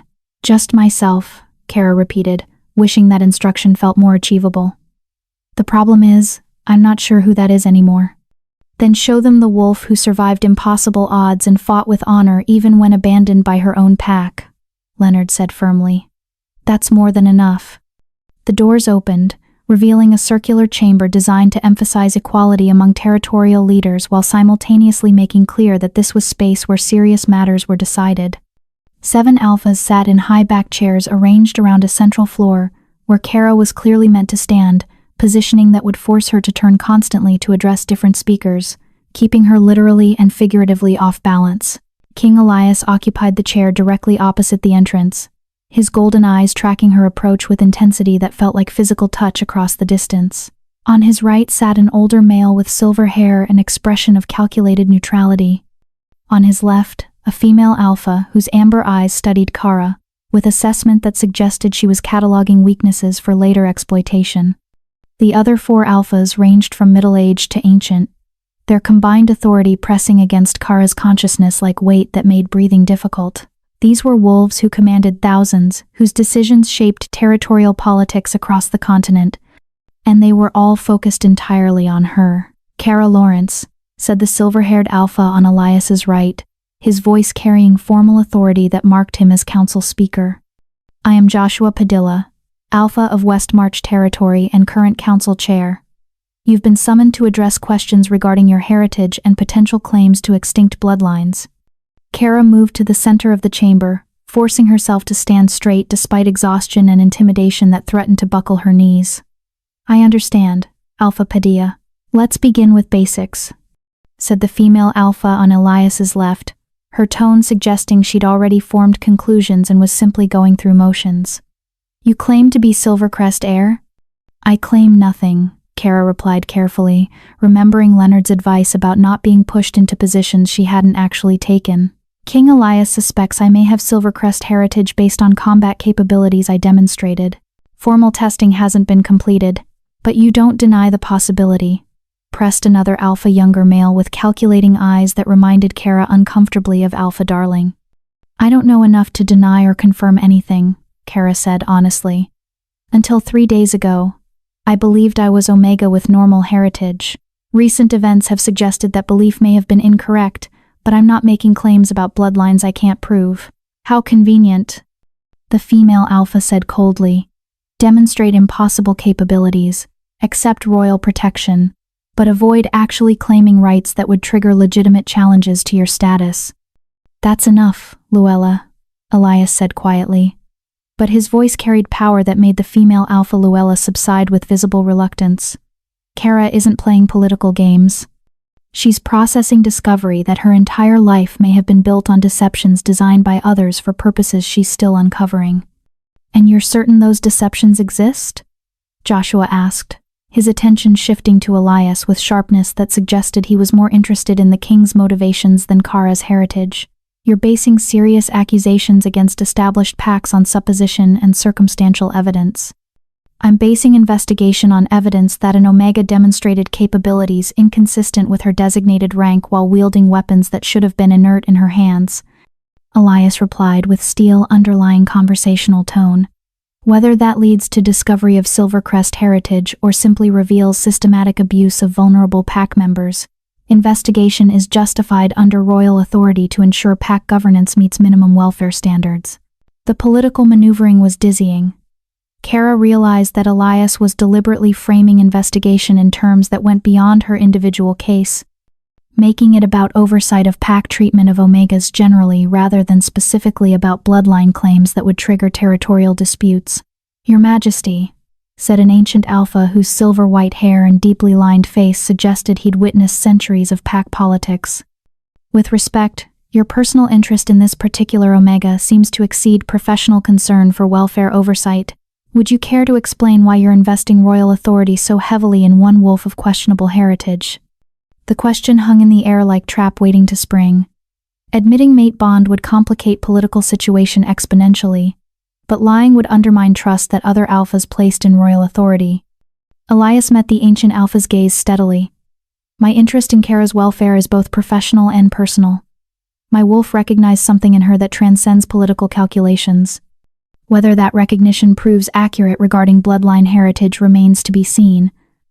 But I won't apologize for following instincts that have guided my family's rule successfully for 3 centuries. He's claiming mate bond," Luella said flatly, her amber eyes narrowing. "You're telling this council that you've bonded with an Omega of completely unknown heritage, potentially complicating territorial politics for personal attachment. I'm telling this council that I'm investigating serious questions about pack governance and welfare oversight," Elias corrected firmly. "My personal feelings about Kara don't change the validity of those questions or my authority to pursue answers. But they do change your objectivity," Joshua observed quietly. "If you've bonded with her, you have vested interest in discovering heritage that justifies that bond. An Omega mate would be problematic for royal succession, but a Silvercrest heir would be quite different matter." The political calculation was laid bare with brutal clarity.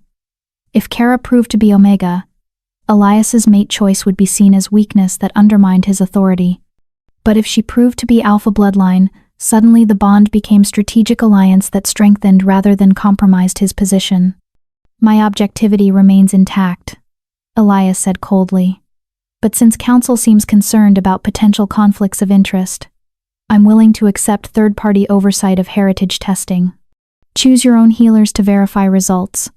I'll cooperate fully with whatever validation process you deem necessary."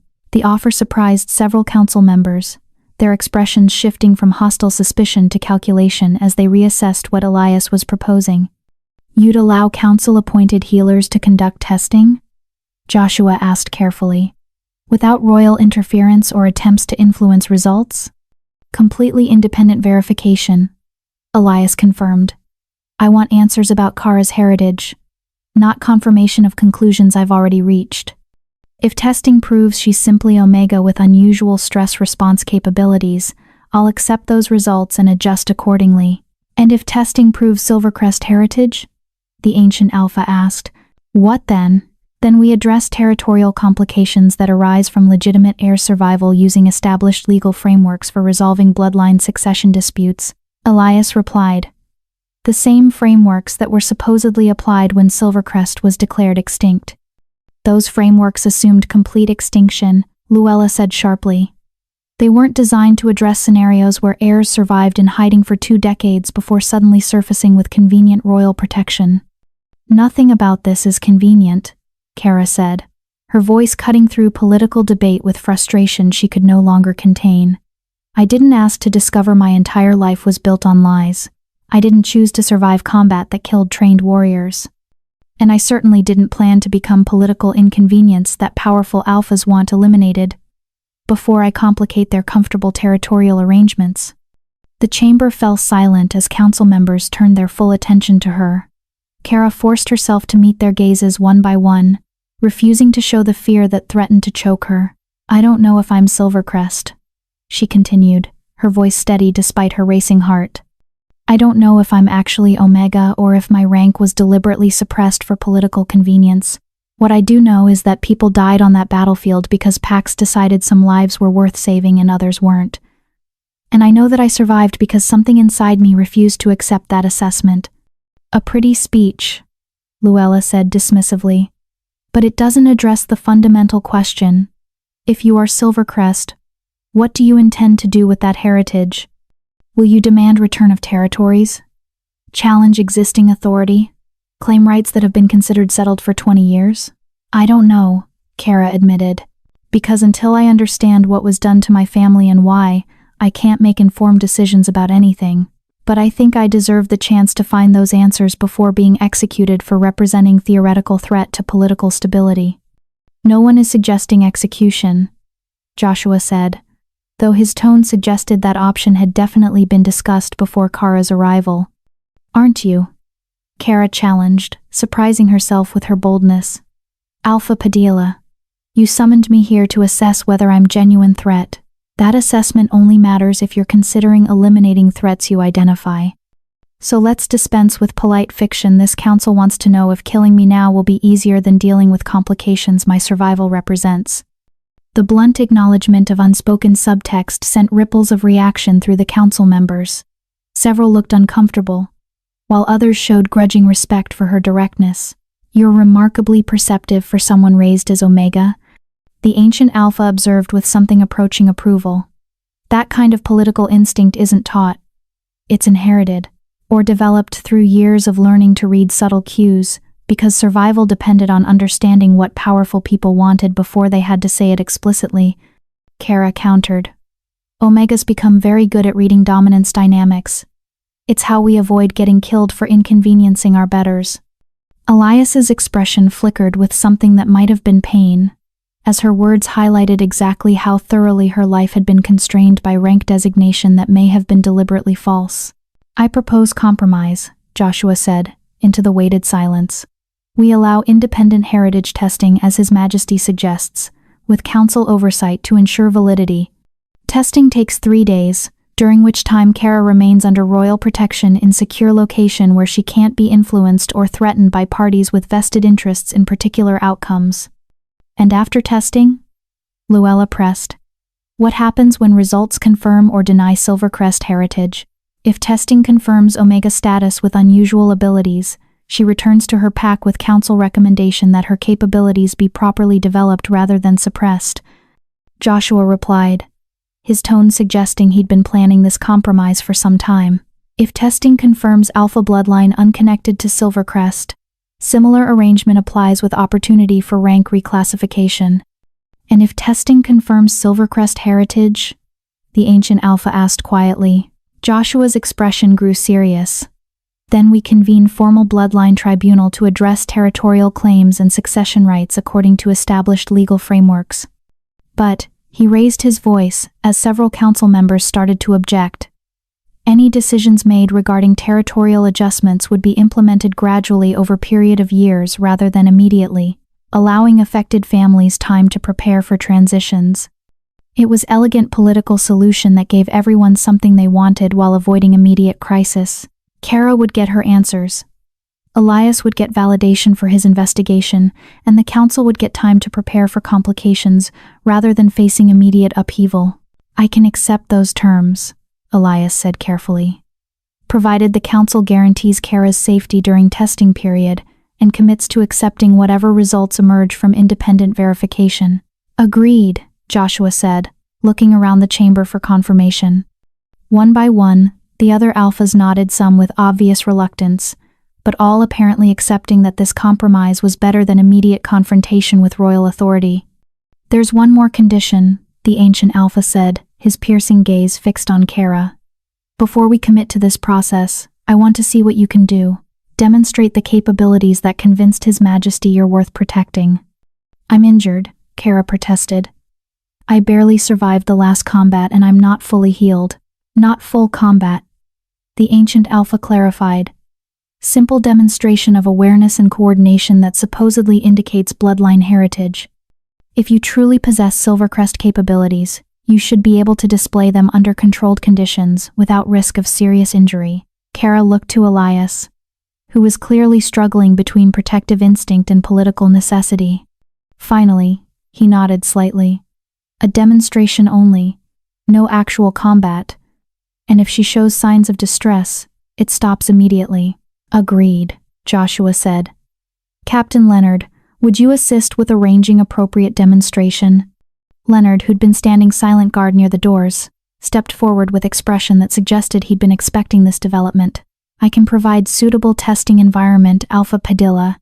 20 minutes later, Kara found herself in a training courtyard surrounded by council members who'd descended from their chamber to observe her demonstration with predatory interest. Leonard had arranged for 6 warriors to serve as coordination tests. They would move through combat patterns, while Kara tried to anticipate and respond to their movements without any prior practice or briefing on their techniques. "Whenever you're ready," Leonard said, his rough voice carrying encouragement despite the pressure of watching alphas. "Trust your instincts." Kara closed her eyes, reaching for the awareness that had flowed through her on the battlefield. For a long moment, she felt nothing except her own racing heartbeat and the weight of expectations pressing down on her shoulders. Then, like switch being flipped, awareness crashed through her consciousness with force that stole her breath. She could feel the 6 warriors as clearly as if they were extensions of her own body, knew where they would move before they committed to actions, understood their tactics and strategies through perception that bypassed normal observation. And beyond them, she could feel Elias's blazing presence that anchored everything else, his attention focused on her with intensity that felt like physical touch. The warriors began their patterns, and Kara moved without conscious thought. She flowed through spaces that wouldn't exist for another second, positioning herself where attacks would miss by inches and where defensive openings would appear before the warriors themselves recognized them. She didn't fight, simply demonstrated awareness that allowed her to exist within combat patterns as if she'd trained with these specific warriors for years. When Leonard called halt after perhaps 30 seconds, Kara stood at the exact center of the 6 warriors, breathing hard but uninjured. Around her, the warriors stared with expressions ranging from shock to awe. "That's not possible," one of them whispered. "We didn't signal or coordinate, she just knew where we'd be." In the watching alphas, Kara saw calculation shifting to certainty. Whatever doubts they'd maintained about her capabilities had just been erased by demonstration that defied explanation through normal pack dynamics. "Well," the ancient Alpha said into the stunned silence, "I believe we have our answer about whether independent testing is worthwhile. That level of awareness doesn't exist in normal Omegas or even normal Alphas." Joshua nodded slowly, his expression grave. 3 days of independent testing, under council oversight, and then we face whatever truth emerges. His gaze shifted to Elias. "Your Majesty, I hope you understand what you may have started here. If she truly is Silvercrest heir, the political complications will reshape territorial governance for decades." "I understand," Elias replied, moving to stand beside Kara with protective presence that made his position clear regardless of political consequences. "And I stand by my choice to investigate rather than ignore what she represents." As the council members dispersed to arrange logistics for independent testing, Kara felt the weight of what had just been set in motion. 3 days to discover whether her entire identity was lie. 3 days before powerful families learned whether she represented existential threat to their authority, and 3 days before she would have to decide what to do with whatever truth emerged from testing that would define the rest of her life. The battle for her heritage was about to begin, and this time, the weapons would be truth and law rather than swords and claws. Chapter 6. Blood and Truth. The testing facility was located in neutral territory, 3 hours' ride from King Elias's compound, an ancient stone structure that had served as diplomatic meeting ground for centuries, its thick walls and warded chambers designed to prevent outside influence or interference during sensitive negotiations. Kara arrived under heavy escort 20 of Elias's warriors, plus an equal number provided by the council to ensure no accusations of tampering could arise. The king himself rode beside her, his presence a constant warmth in her awareness that helped keep anxiety at manageable levels. The head healer is Diana Avila, Elias said quietly as they approached the facility's gates. She's served the council for 40 years, and is considered absolutely incorruptible. If anyone can determine truth about your heritage without political bias, it's her. And if the truth is something neither of us wants to hear? Kara asked, voicing the fear that had been growing since the council session. Then we deal with it together. His golden eyes met hers with intensity that made her wolf practically sing. Whatever the testing reveals, Kara, you're not facing it alone. The facility's interior was surprisingly comfortable despite its fortress-like exterior. Kara was shown to quarters that were modest compared to the royal compound but still far nicer than anything she'd experienced in Clearwater Pack. A sitting room connected to a bedroom and private bathing chamber, with windows that looked out over gardens maintained with obvious care. Dina Avila arrived within the hour, a silver-haired woman with sharp eyes and presence that suggested she'd witnessed enough political machinations to be unimpressed by rank or authority. She studied Kara with professional assessment that felt less invasive than simply thorough. I understand you've had quite an eventful few days, she said, settling into a chair across from where Kara sat perched nervously on a sofa. Before we begin formal testing, I want to hear your story in your own words. No political filtering. No concern about what answers might be convenient. Just truth as you understand it. Kara took a breath and began talking. She described her childhood in Clearwater Pack, the daily supplements Chelsea had insisted were necessary, the careful suppression of curiosity about her parents. She explained the battlefield, the impossible survival, the capabilities that had manifested without warning or explanation. Dina listened without interruption, her expression neutral but her eyes tracking details with precision that suggested she was cataloging information for later analysis. The supplements you described, she said when Kara finished. Do you remember what they tasted like? Any specific characteristics? Bitter, even with honey added to mask it, and they left a metallic aftertaste that lingered for hours. Kara frowned, trying to recall details she'd never questioned as a child. Sometimes they made me drowsy, especially if Chelsea increased the dosage. Increased dosage under what circumstances? When I was restless or questioned things too much. When I showed interest in combat training or asked about my parents. The pattern was obvious now in retrospect, though it had seemed like normal parental concern at the time. She said I needed extra supplements during difficult phases to keep me healthy. Deanna's expression grew grim. What you're describing is consistent with long-term administration of wolfsbane derivative compounds designed to suppress supernatural capabilities. The dosage would need to be carefully calibrated. Too much would cause permanent damage, too little would allow manifestation of abilities being suppressed. So it's true, Kara whispered. Chelsea really was deliberately keeping me weak. It appears so. But that raises an interesting question: who taught her the proper dosages? Wolfsbane suppression requires expertise most common pack members don't possess. Someone with extensive knowledge of bloodline genetics and pharmaceutical applications would have needed to provide ongoing guidance. The implication was chilling. Chelsea hadn't acted alone in suppressing Kara's capabilities. Someone with sophisticated knowledge had been directing her efforts, ensuring the suppression was effective without being obviously harmful. Can you determine who that someone was through the testing? Kara asked. Possibly. If the compounds left traceable markers in your system, we might be able to identify their specific formulation. That information could point toward particular healers or pharmaceutical specialists who had access to necessary expertise. Deanna stood, gesturing for Kara to follow. But first, let's establish your actual bloodline heritage. Everything else builds from that foundation. The testing chamber was circular, its walls carved with symbols that Kara didn't recognize but that made her skin prickle with awareness of power. At the center stood a raised platform surrounded by channels cut into the stone floor designed, Dina explained, to contain and direct bloodline energy during testing procedures. The process is uncomfortable but not dangerous, Dina said, guiding Kara to stand at the platform's center. I'll take a blood sample and introduce it to reagents that respond to specific genetic markers. The patterns that form will indicate your bloodline heritage with precision that can't be falsified or manipulated. How long does it take? The initial reaction occurs within minutes. Full analysis requires several hours as different reagents are tested in sequence. Deanna prepared a blade with practiced efficiency. Are you ready? Kara nodded, watching as the healer made a precise cut across her palm that stung sharply. Blood welled up, darker than she expected, and Deanna collected it in a crystal vial that seemed to shimmer with internal light. The healer added the first reagent, a silver liquid that mixed with Kara's blood and began to glow with intensity that made her squint against the brightness.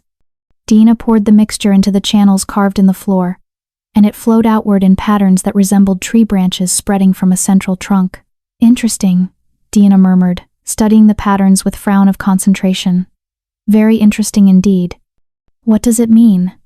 Kara asked, trying to decipher meaning from shapes that seemed to shift and change as she watched.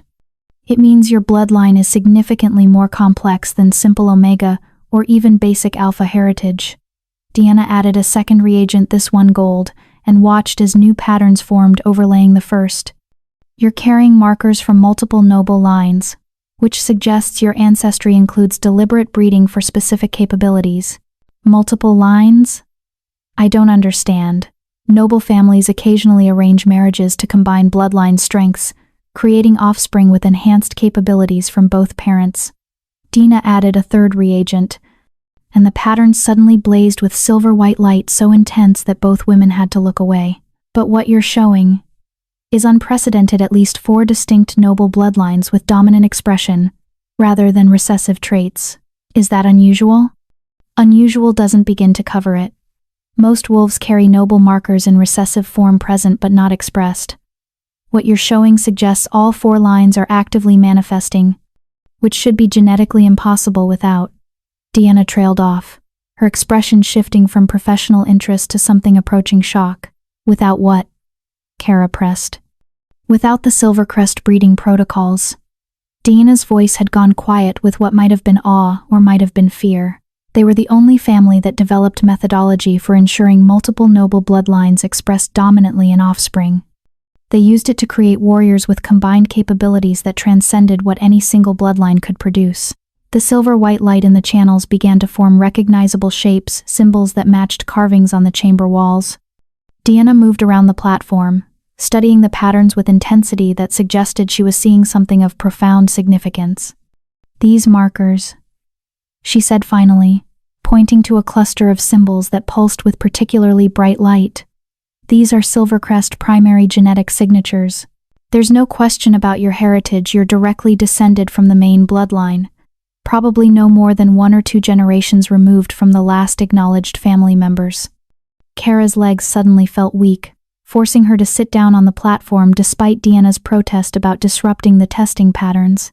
Everything she'd suspected, every impossible theory that had seemed too dramatic to believe, all of it confirmed by blood that didn't lie. So I really am Silvercrest heir, she whispered. You're more than that. Deanna knelt beside the patterns, tracing one particularly complex symbol with her finger. This marker here, it indicates high alpha potential. The genetic capability to perceive and integrate pack bonds across multiple territories. Combined with your other bloodline expressions, you're not just an heir to an extinct noble house. You're potentially the most powerful wolf born in the last 2 centuries. The weight of that revelation pressed down on Kara like physical force. She'd gone from anonymous Omega to potential high alpha in less than a week, and her mind struggled to process implications that seemed to expand exponentially with each new piece of information. What does that mean practically? She managed to ask. Being high alpha? It means you have genetic capability to unite all northern territories under single pack bond, creating cohesive governance structure that transcends traditional pack divisions. Deanna sat back on her heels, studying Kara with expression that mingled respect and concern. The Silvercrest were prophesied to produce such a wolf, eventually one who could end the territorial conflicts and power struggles that have plagued our people for centuries. Most thought it was metaphor or wishful thinking. But your bloodline markers suggest the prophecy was literal prediction of genetic development. I don't want to unite territories, Kara protested. I just want to understand who I am and what happened to my family. What you want may be irrelevant, Deanna said gently. Your existence threatens political structures that powerful families have spent decades establishing. They eliminated your bloodline once to prevent exactly this scenario. Now that you've survived and been identified, they'll face choice between accepting fundamental change to territorial governance or attempting to eliminate you before you can claim your heritage. The council promised me safety during testing. The council promised you 3 days. After that, Deanna shrugged expressively. Political promises are only as reliable as the convenience they serve. Once these results are reported, you become existential threat to families who control vast territories and resources. Some will seek alliance with you, hoping to benefit from association with potential high alpha. Others will seek your death with every resource they can mobilize. The brutal assessment of her situation made Kara's stomach twist with anxiety that bordered on nausea. What about King Elias? He promised to protect me. His Majesty can protect you from direct assault, and probably from most assassination attempts. But he can't protect you from political maneuvering that could isolate him from other territorial leaders and undermine his authority. Deanna's expression softened slightly, though I suspect he'll try regardless of cost. The mate bond between you is already partially formed. Even if you haven't completed the bonding ritual, his wolf won't allow him to abandon you even if political calculation suggested it was wise. How do you know about the mate bond? I'm a healer with 40 years' experience assessing supernatural bonds. I can see the resonance between you two even when you're in separate buildings. Deanna smiled slightly. Besides, the way he looks at you would make it obvious even to completely non-supernatural observers. The man is utterly devoted, which is both beautiful and potentially catastrophic for territorial politics. Before Kara could formulate response to that assessment, urgent knocking interrupted their conversation. One of the council guards entered, his expression grim. Healer Avila, we have a situation. A delegation has arrived, demanding immediate access to the testing subject. They claim she's stolen property that was removed from their territory without proper authorization. Deanna's expression darkened. Who's making such absurd claim? Alpha Darling of Clearwater Pack. Accompanied by 10 warriors and a legal representative prepared to argue pack sovereignty before council oversight, Kara felt ice run through her veins. Darling had apparently decided that allowing council testing was too risky, better to reclaim her under legal pretense and deal with consequences later than to allow testing that would confirm heritage, making her untouchable under territorial law. Tell them testing is in progress and cannot be interrupted, Deanna said firmly. Council authority supersedes pack territorial claims during sanctioned heritage verification. They're prepared to contest that interpretation, Healer.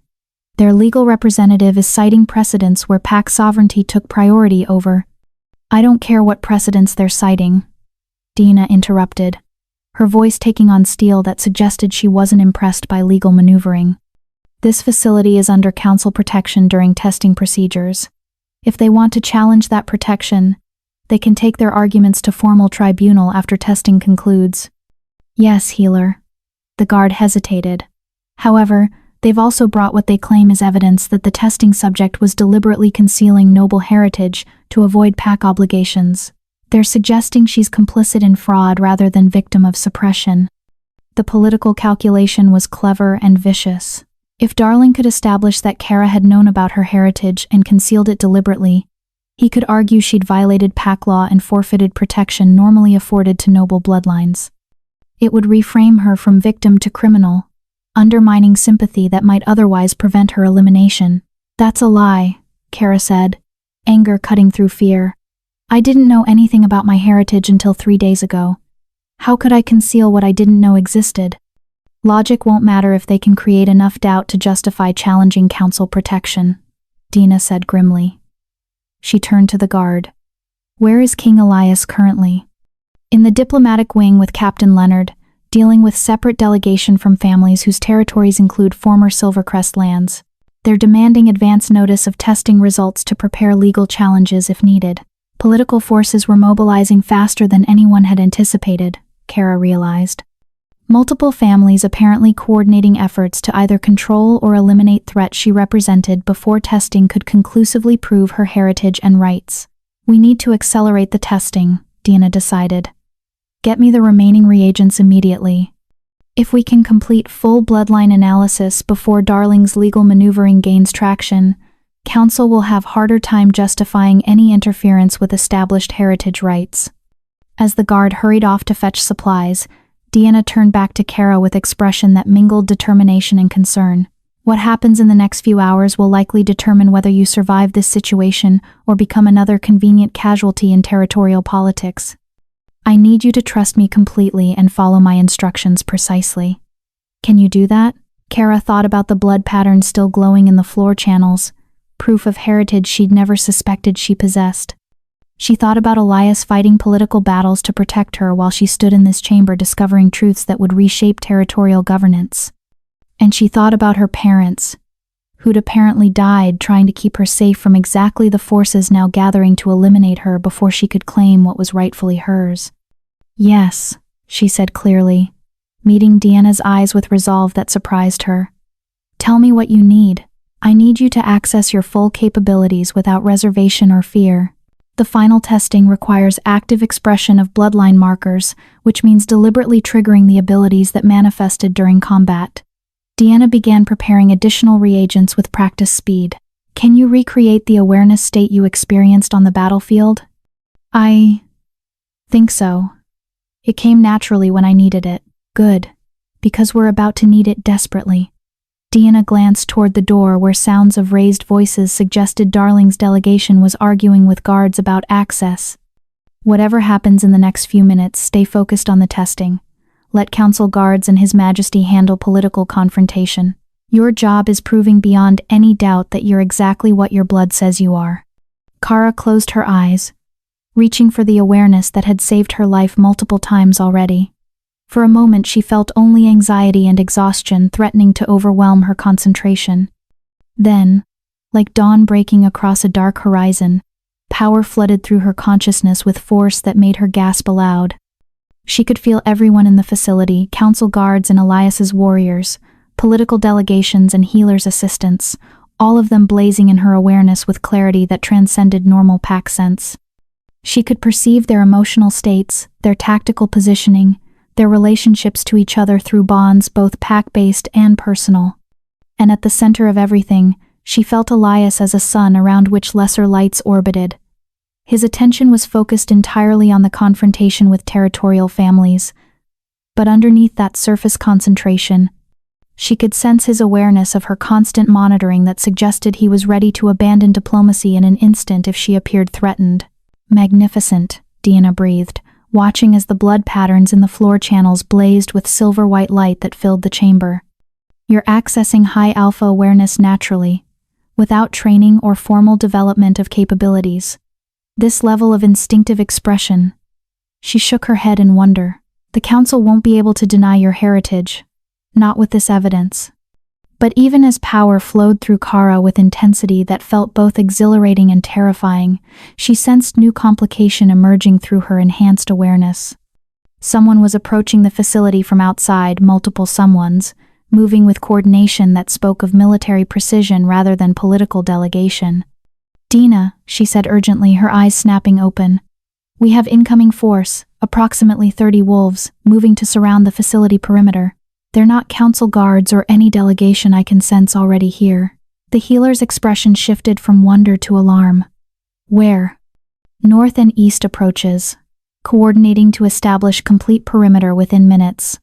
Kara's awareness tracked their movements with precision that would have seemed impossible days ago. They're carrying, I don't know how I know this, but they're carrying silver chains and suppression compounds. They're planning to breach the facility and take me by force. Deanna moved with speed that belied her age, running to the chamber entrance and shouting for guards. Breach attempt in progress. Secure all entrances and get His Majesty here immediately. Through her enhanced awareness, Kara felt Elias's attention snap toward her location with focus so intense it felt like physical touch across the distance. His alarm blazed through their developing bond, followed immediately by protective fury that made her wolf whimper with mixture of fear and satisfaction. The battle for her heritage was about to become literal rather than political, and this time, the enemies weren't rogues, driven by instinct, but coordinated forces prepared to eliminate a threat they'd thought destroyed 2 decades ago. The Silvercrest bloodline had survived extinction once. Whether it could survive the second attempt would be determined in the next few minutes and might depend on capabilities Kara barely understood, let alone controlled. Chapter 7. Silver Chains and Savage Hearts. The testing chamber's door burst open as Captain Leonard arrived with 6 warriors, their weapons already drawn and expressions grim with combat readiness. Behind them came Elias, his golden eyes blazing with fury that made the temperature in the room seem to drop despite the power radiating from his frame. "How many?" he demanded, his attention fixed on Kara with intensity that made her breath catch despite the crisis unfolding around them. 30 that I can sense clearly," Kara replied, her awareness still tracking the approaching force with precision that surprised her. "They're splitting into 3 groups, 10 approaching main entrance, 10 moving to secure rear exits, and 10 positioning to breach through the east garden wall." "You can sense their tactical deployment from inside this chamber?" Leonard asked, his scarred face showing shock that suggested such capability exceeded even his understanding of supernatural abilities. "I can sense everyone within approximately half a mile," Kara admitted, realizing only as she spoke how unprecedented that range must be. "Their positions, emotional states, and basic intentions are all clear in my awareness." Elias and Leonard exchanged glances, weighted with meaning she couldn't quite decipher. "That's high alpha sensing at levels that usually require decades of development," Elias said quietly. "You're manifesting capabilities instinctively that most wolves never achieve even with extensive training. We can discuss her impressive talents after we've dealt with immediate threat," Deanna said sharply, moving to stand beside Kara with protective stance that suggested the healer was prepared to fight despite her advanced age and non-warrior status. "Who sent them? Which family is desperate enough to breach council-protected facility?" Through her enhanced awareness, Kara perceived something that made her stomach drop with horrible understanding. "They're not from a single pack. The force includes wolves from at least 3 different territories, coordinated by someone outside the normal pack hierarchy. Mercenaries." Leonard spat the word like a curse.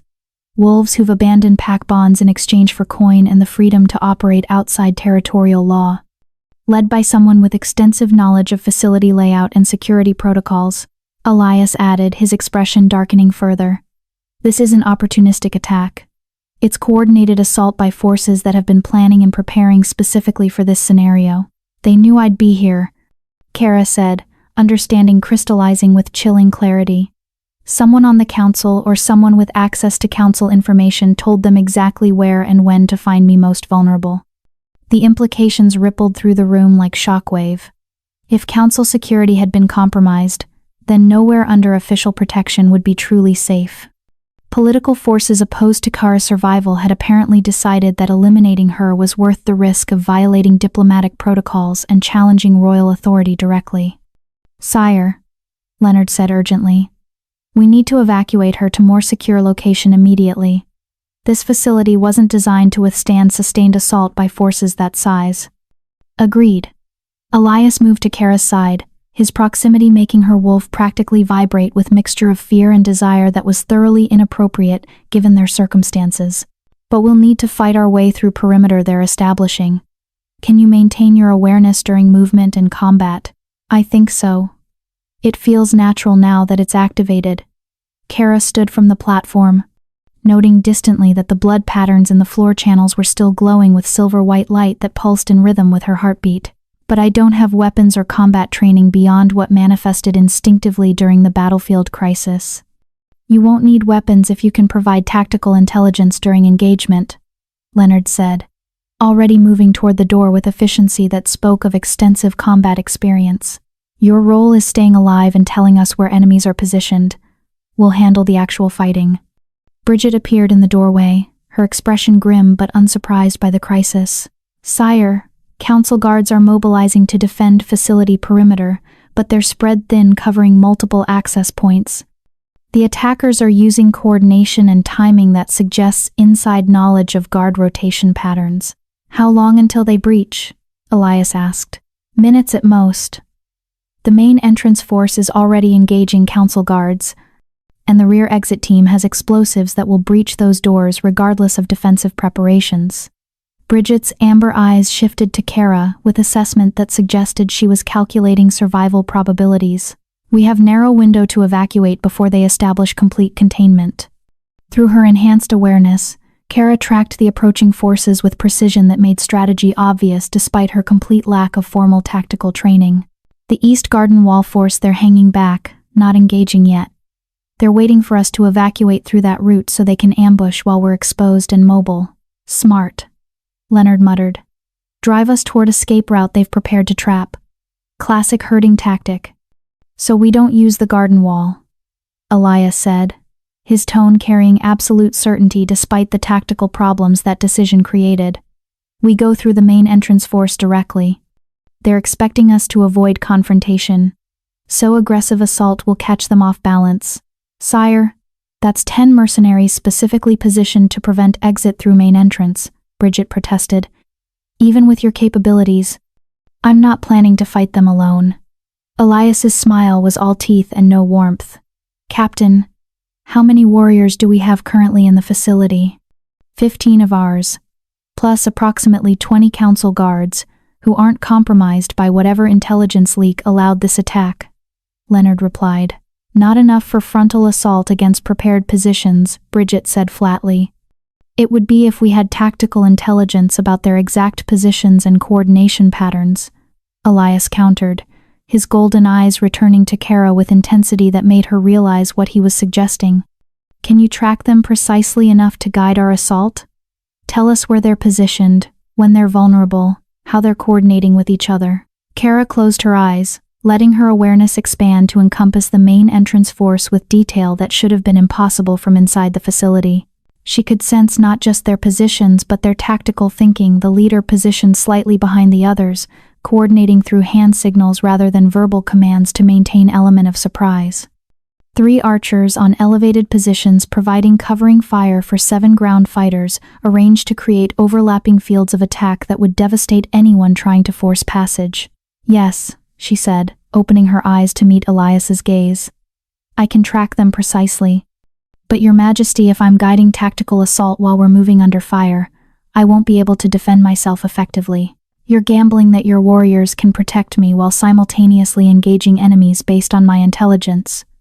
I'm gambling that my mate's capabilities are exactly as unprecedented as her bloodline suggests, Elias replied, his hand settling on her shoulder with warmth that sent tingles through her exhausted frame.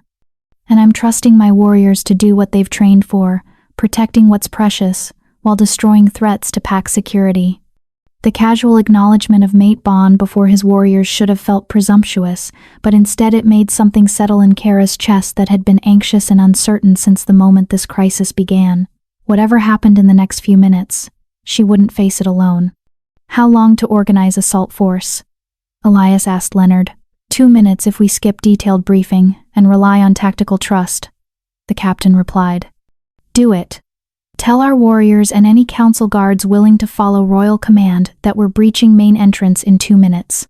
Specific positioning will be directed during engagement by intelligence from our tactical asset. Elias's grip on Kara's shoulder tightened briefly, and make absolutely clear that protecting her takes priority over everything else, including their own survival. As Leonard hurried off to organize the assault, Deanna appeared at Kara's side with a small vial filled with golden liquid that seemed to glow with internal light. Drink this before you leave. It's concentrated healing elixir that will help you survive injuries sustained during evacuation. You're expecting me to get hurt? Kara asked, accepting the vial with hands that wanted to tremble but refused to show weakness. I'm expecting concentrated enemy fire to target you specifically once they realize you're providing tactical intelligence, Deanna said bluntly.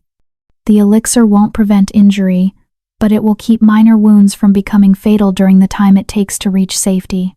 Don't waste it by drinking until immediately before engagement starts. Bridget returned with leather armor that she helped Kara don with efficient movements that spoke of extensive practice arming warriors under time pressure.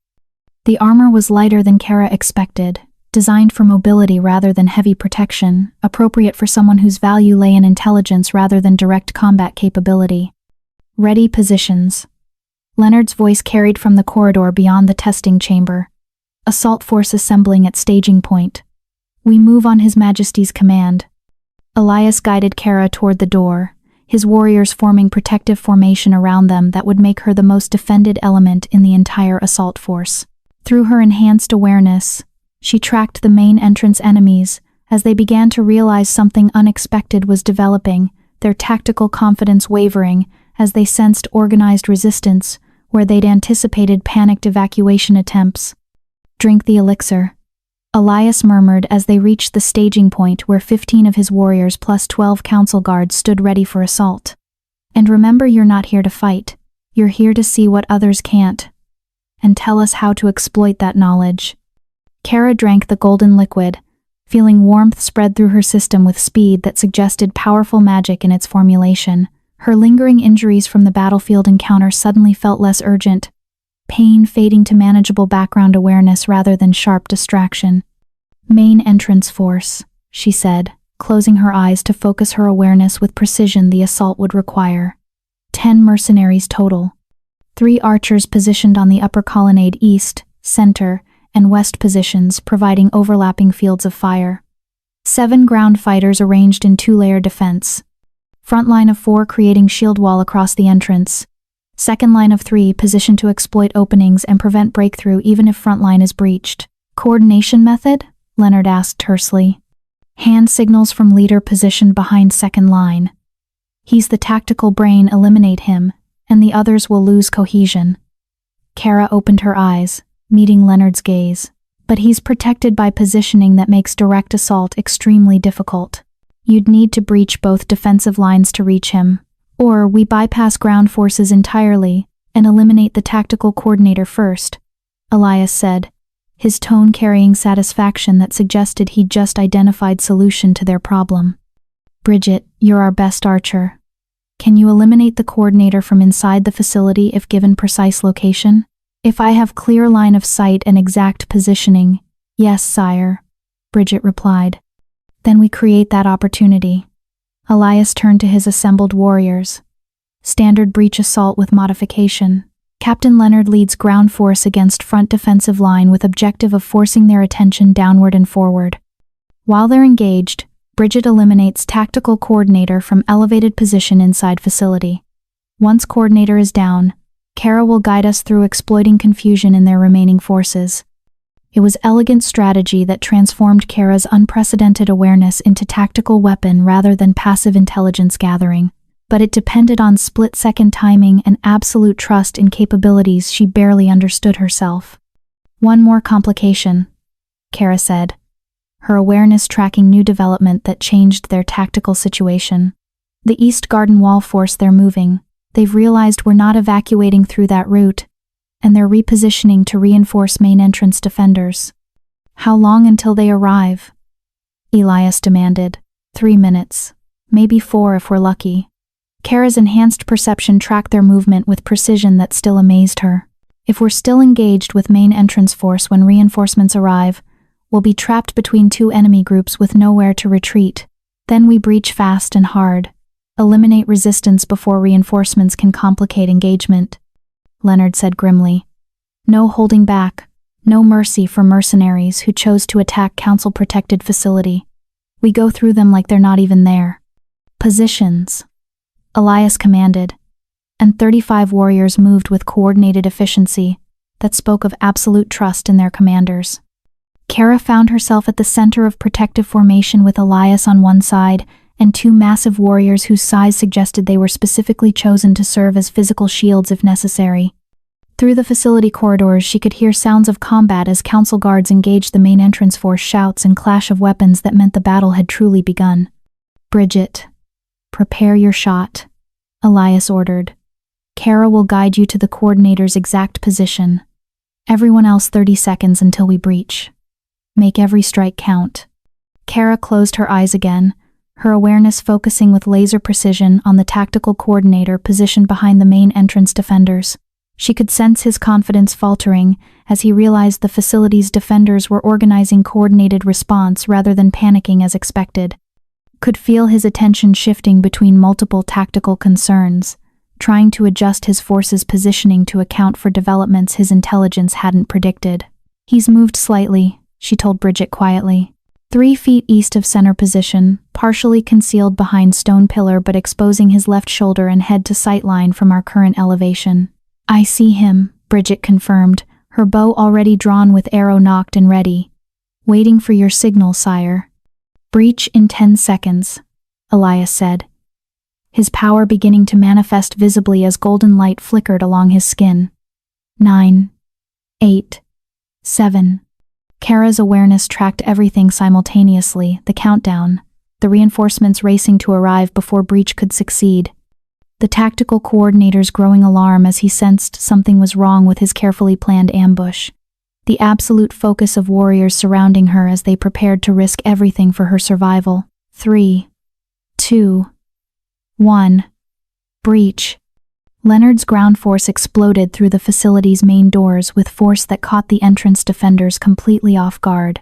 The front defensive line barely had time to raise weapons before they were engaging warriors whose fury and skill exceeded anything their mercenary experience had prepared them for. In the chaos of that first exchange, Bridget's arrow flew true and deadly. Kara sensed the tactical coordinator's shock in the instant before the arrow took him through the throat, his carefully maintained composure shattering into death rattle that no one else could hear over the combat din. Coordinator down, she reported to Elias. Remaining forces losing cohesion now. What followed was brutal and efficient. Without central coordination, the entrance defenders fought as individuals rather than cohesive unit. Leonard's warriors exploited every opening Kara identified, her awareness guiding them to vulnerabilities that appeared for split seconds before closing again. 3 archers on colonnade preparing to target you specifically, Kara warned. East archer first, he's the most accurate. 2 of her protective detail moved with supernatural speed, intercepting arrows before they could reach her position while Leonard's force surged forward through defensive lines that were crumbling without tactical leadership. Second defensive line breaking, she reported. 4 remaining, 2 retreating toward rear positions. 2 attempting to rally for last stand. Don't let them rally, Elias commanded, and his warriors moved like extensions of his will, eliminating resistance with efficiency that was almost beautiful in its deadly coordination. Within 90 seconds of the breach, the main entrance was secure. 11 mercenaries lay dead or dying, their assault broken by combination of tactical intelligence and warrior skill that had proven overwhelming despite their initial advantages. But through her awareness, Kara felt the approaching reinforcements closing fast, now only minutes away, and moving with renewed urgency as they realized their main force had been eliminated. We need to move now, she said urgently. Reinforcements arriving in under 2 minutes. If we're still here when they arrive, we won't be, Elias said, guiding her through the breached entrance and out into open air that felt like freedom after the facility's confines. Horses waited in the courtyard, prepared in advance by warriors who'd anticipated the need for rapid evacuation despite hoping it wouldn't be necessary. Kara mounted with assistance from Bridget, her body protesting the movement despite the healing elixir's effects. Around her, warriors formed protective escort that would shield her from attack on all sides. "Where are we going?" she asked as the group began moving at speed that would cover distance quickly. "If council security is compromised, nowhere under official protection is truly safe. We're going to the one place where my authority is absolute, and where anyone who wants to reach you will have to go through every warrior I command," Elias replied, his mount moving beside hers with practiced coordination. "We're going to my ancestral home, the Blackmane Fortress that has never fallen to assault in 300 years of pack conflicts." Through her enhanced awareness, Kara felt the pursuing reinforcements realize they'd arrived too late, their targets already gone and their assault force eliminated. She sensed their frustration and rage, but also their calculation that pursuing armed royal escort into King's own territory would be suicide regardless of how much they'd been paid to eliminate their target. The immediate danger was passing. But as they rode toward the Blackmane Fortress with warriors surrounding her and power still flowing through her awareness with unprecedented clarity, Kara understood that this was only the beginning. Someone had organized coordinated assault on council-protected facility, had compromised diplomatic security, had mobilized mercenary forces willing to risk everything to prevent her heritage from being confirmed. That kind of desperation and resources suggested enemies far more dangerous than simple territorial nobles protecting convenient political arrangements. Someone wanted her dead badly enough to start what amounted to war, and they'd nearly succeeded despite royal protection and council oversight. The question was who? And the answer, Kara suspected, would reveal truths about her family's extinction that went far deeper than simple territorial politics. But those answers would have to wait. For now, survival took precedence over investigation. And survival meant accepting protection of an alpha king whose mate bond was growing stronger with every moment they spent together. A bond that would either save them both or doom them to destruction when political forces finally mobilized, with full fury against the threat they represented. Chapter 8: The Fortress and the Truth. The Blackmane Fortress rose from the landscape like a mountain given purpose, ancient stone walls that had weathered centuries of conflicts, towers that watched the surrounding territories with vigilant authority, and gates massive enough to require supernatural strength to open fully. As their escort approached, Kara felt power radiating from the structure itself, wards layered over generations creating defenses that transcended merely physical barriers. "It's beautiful," she said, unable to suppress her awe despite exhaustion and lingering fear from their narrow escape. "It's home," Elias replied, his tone carrying pride and affection that suggested the fortress was more than simple defensive position. "My family has held this territory for 3 centuries, building defenses that have never been breached by external assault. Whatever enemies want to harm you, they'll have to get through walls that have stopped armies and wards that respond to my bloodline specifically."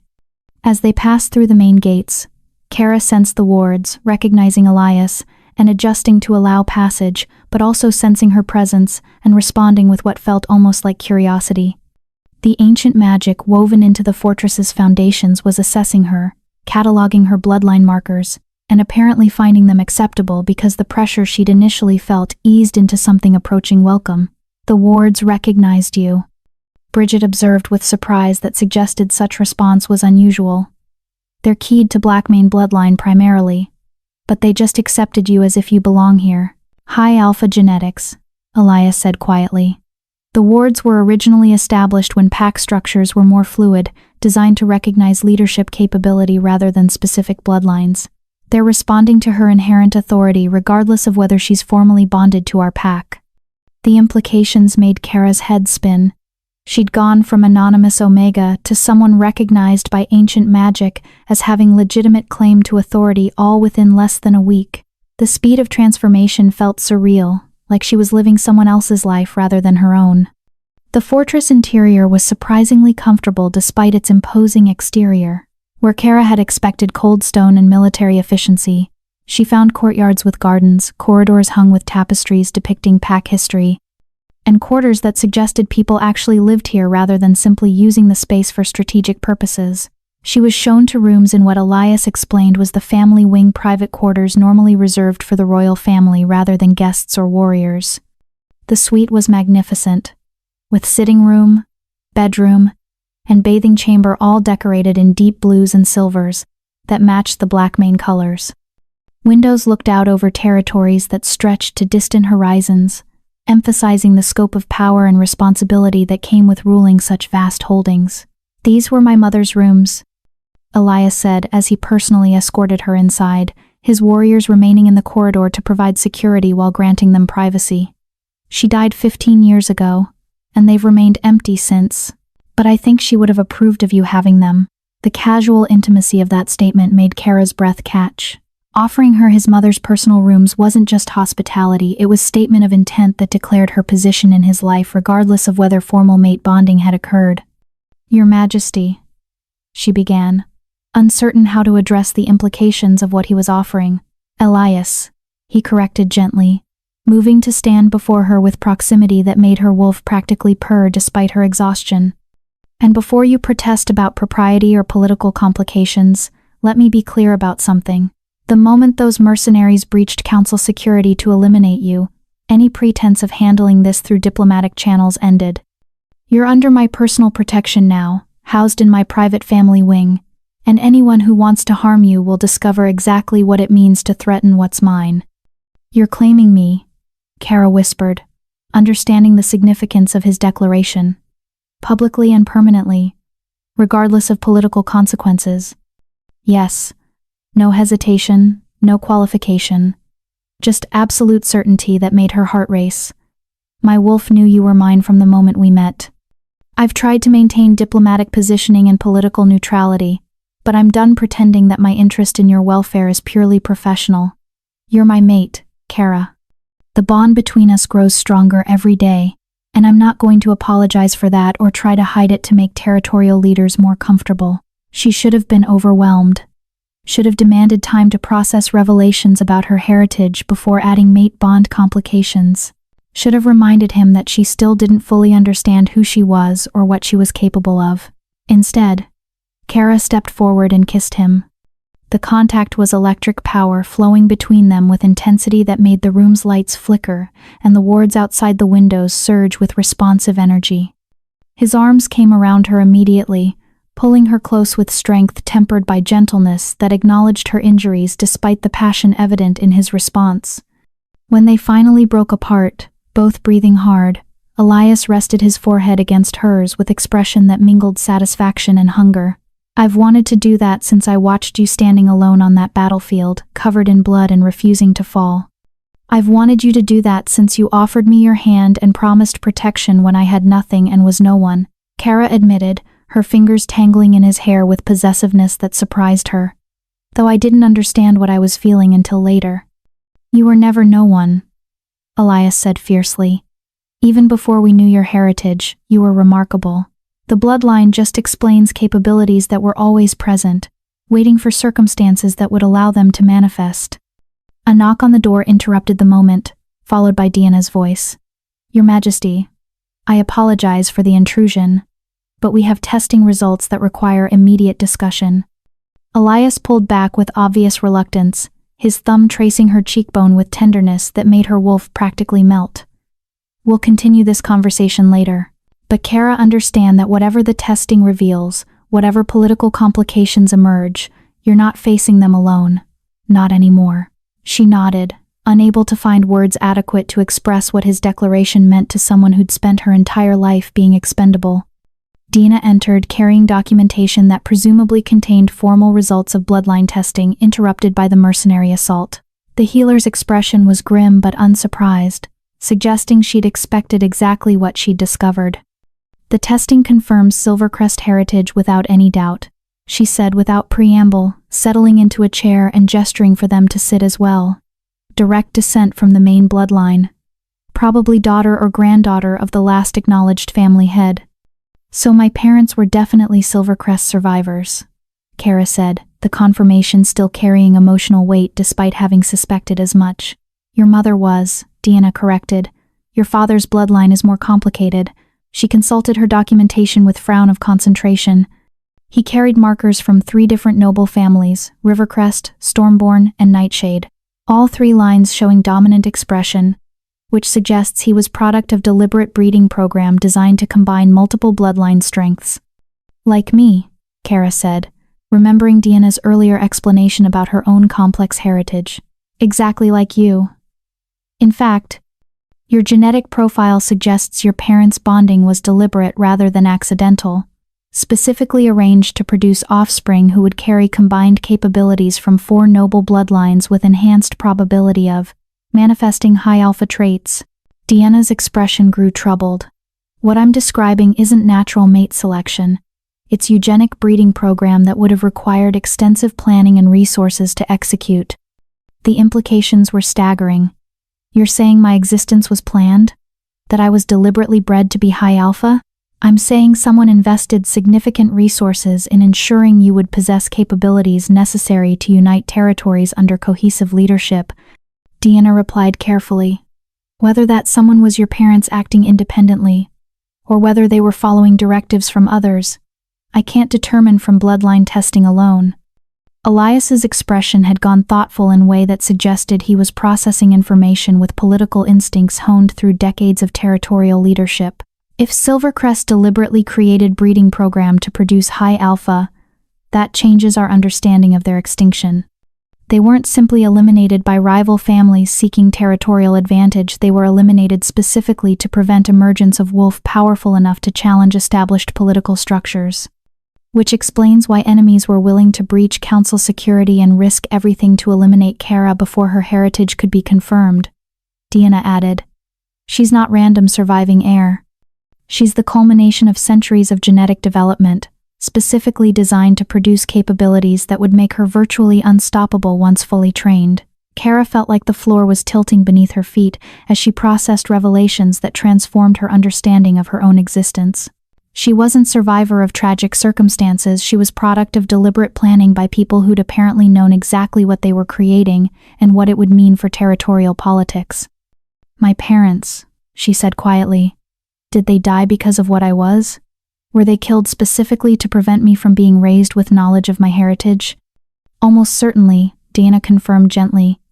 Based on timing and circumstances you've described, I suspect they went into hiding when you were very young, attempting to protect you from forces that wanted the Silvercrest breeding program permanently terminated. When they were discovered and killed, someone, probably Chelsea acting on instructions, took you in with specific directive to suppress your capabilities through pharmaceutical means while allowing you to survive. But why let me survive at all? Kara demanded, frustration and anger bleeding into her voice. If I represented such enormous threat, why not simply kill me as a child and eliminate the problem permanently? Because killing a child in her sleep carries different moral weight than eliminating active political threat, Elias said quietly, his hand finding hers with comfort that helped ground her spiraling emotions. And because keeping you alive but suppressed provided insurance if circumstances changed and someone wanted leverage over families that had benefited from Silvercrest extinction. I was kept as potential bargaining chip, Kara realized with sick certainty. Suppressed enough to be harmless, but preserved in case my existence became useful. A brutal calculation, but one that ultimately saved your life, Deanna observed. If you'd been killed as child, we wouldn't be having this conversation. The fact that you survived, even if survival required suppression and deception, means you have opportunity to reclaim heritage and fulfill purpose your parents apparently died trying to protect. The weight of that responsibility pressed down on Kara like physical force. Her parents had been killed trying to keep her safe. They'd planned for her existence with precision that suggested they'd known exactly what challenges she would face. And now their sacrifice and planning would mean nothing if she couldn't survive long enough to claim heritage they'd died protecting. What happens now? She asked, looking between Deanna and Elias. The testing confirms my bloodline, but enemies already tried once to eliminate me. How long before they try again with better planning and more resources? That depends on how quickly they can mobilize forces willing to assault Royal Fortress, Elias replied grimly. We bought time by eliminating their mercenary assault team, but that was preliminary attempt by forces testing our defenses and readiness. The real assault will come from territorial families who decide that eliminating you is worth risking open conflict with my authority. How many families benefited from Silvercrest extinction? Kara asked.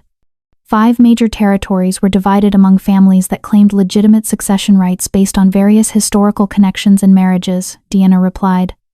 Westmarch, Clearwater, Shadowpine, Iron Ridge, and Stormwatch.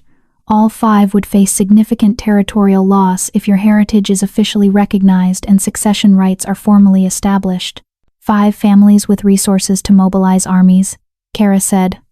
Her tactical thinking apparently inherited along with her combat capabilities, assessing the strategic situation with clarity that would have seemed impossible weeks ago. Even if not all of them unite against me, facing opposition from 2 or 3 simultaneously would be overwhelming, which is why we're not waiting for them to mobilize, Elias said, his tone carrying steel beneath the conversational cadence. We're going to force confrontation on terms favorable to us rather than allowing them to choose timing and circumstances. How? Kara asked, though she was beginning to suspect she knew what he was proposing. We formally announce your heritage and issue challenge for Bloodline Tribunal before the full council, Elias explained. Under Continental Pact law, disputes regarding noble succession must be resolved through formal legal proceedings rather than violence. If we invoke tribunal process, families opposing your claim will be forced to argue their positions through legal framework rather than assassination attempts. But legal proceedings only work if both sides agree to abide by results, Kara pointed out. What if they simply ignore tribunal decisions and continue trying to eliminate me regardless of legal rulings? Then they declare themselves outlaws operating outside pact law. which justifies royal military intervention to enforce legitimate governance. Elias replied with satisfaction that suggested he'd been hoping for exactly that justification. Either way, we force them to choose between accepting your legitimate heritage claims or marking themselves as criminals worthy of elimination. It was elegant political maneuvering that transformed Kara from hunted refugee into active claimant whose rights were backed by royal authority. But it also meant painting an enormous target on her back by formally announcing her existence and claims to families that had already demonstrated willingness to kill to protect their territorial holdings. When would this tribunal occur? She asked. The council is obligated to convene formal bloodline tribunal within 7 days of receiving challenge petition, Dina explained.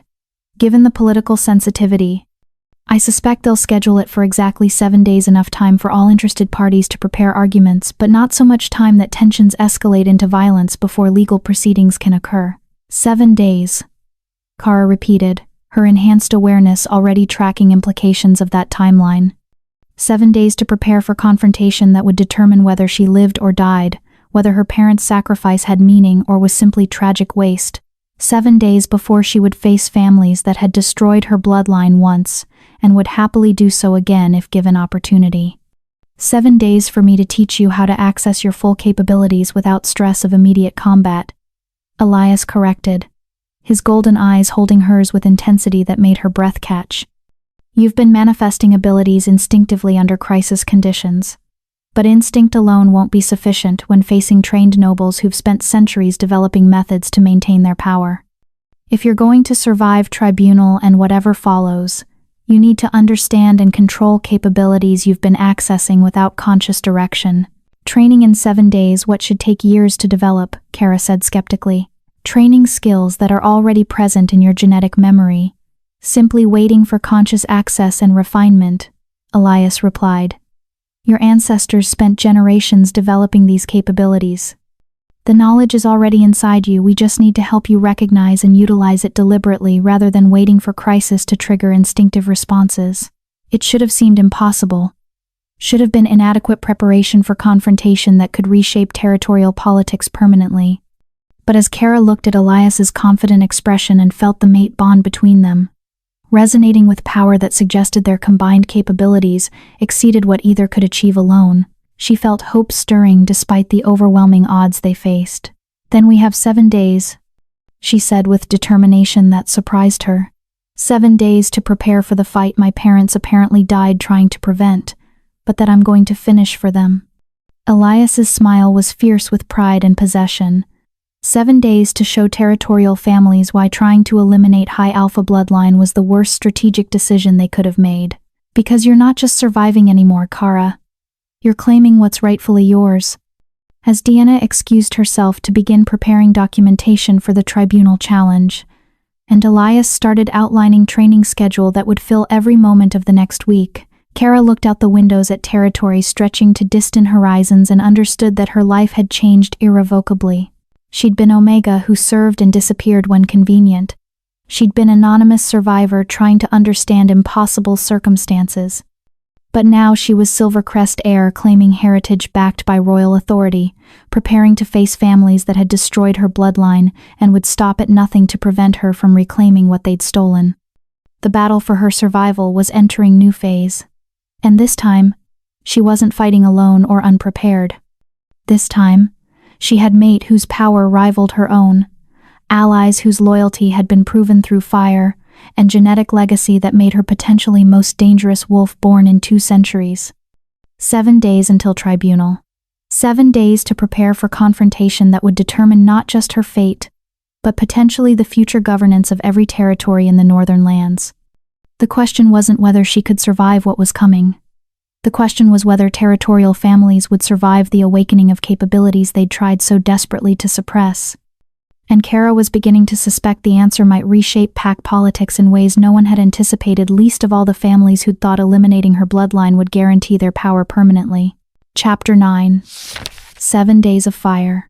The training began before dawn on the first day, when most of the fortress was still wrapped in darkness and the chill of early morning made breath visible in the courtyard air.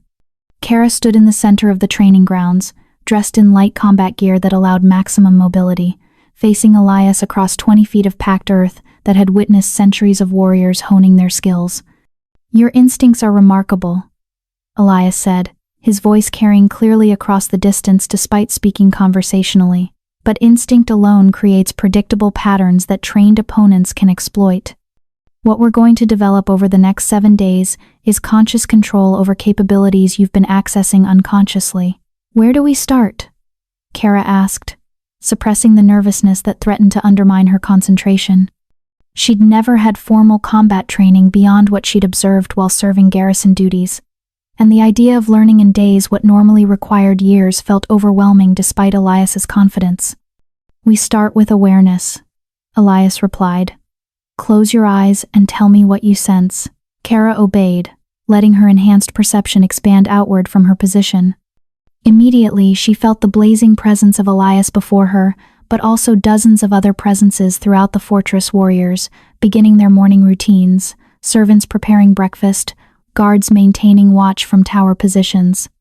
"I sense approximately 80 individuals within the fortress walls," she reported, "plus another 20 or so in the surrounding territories within my range.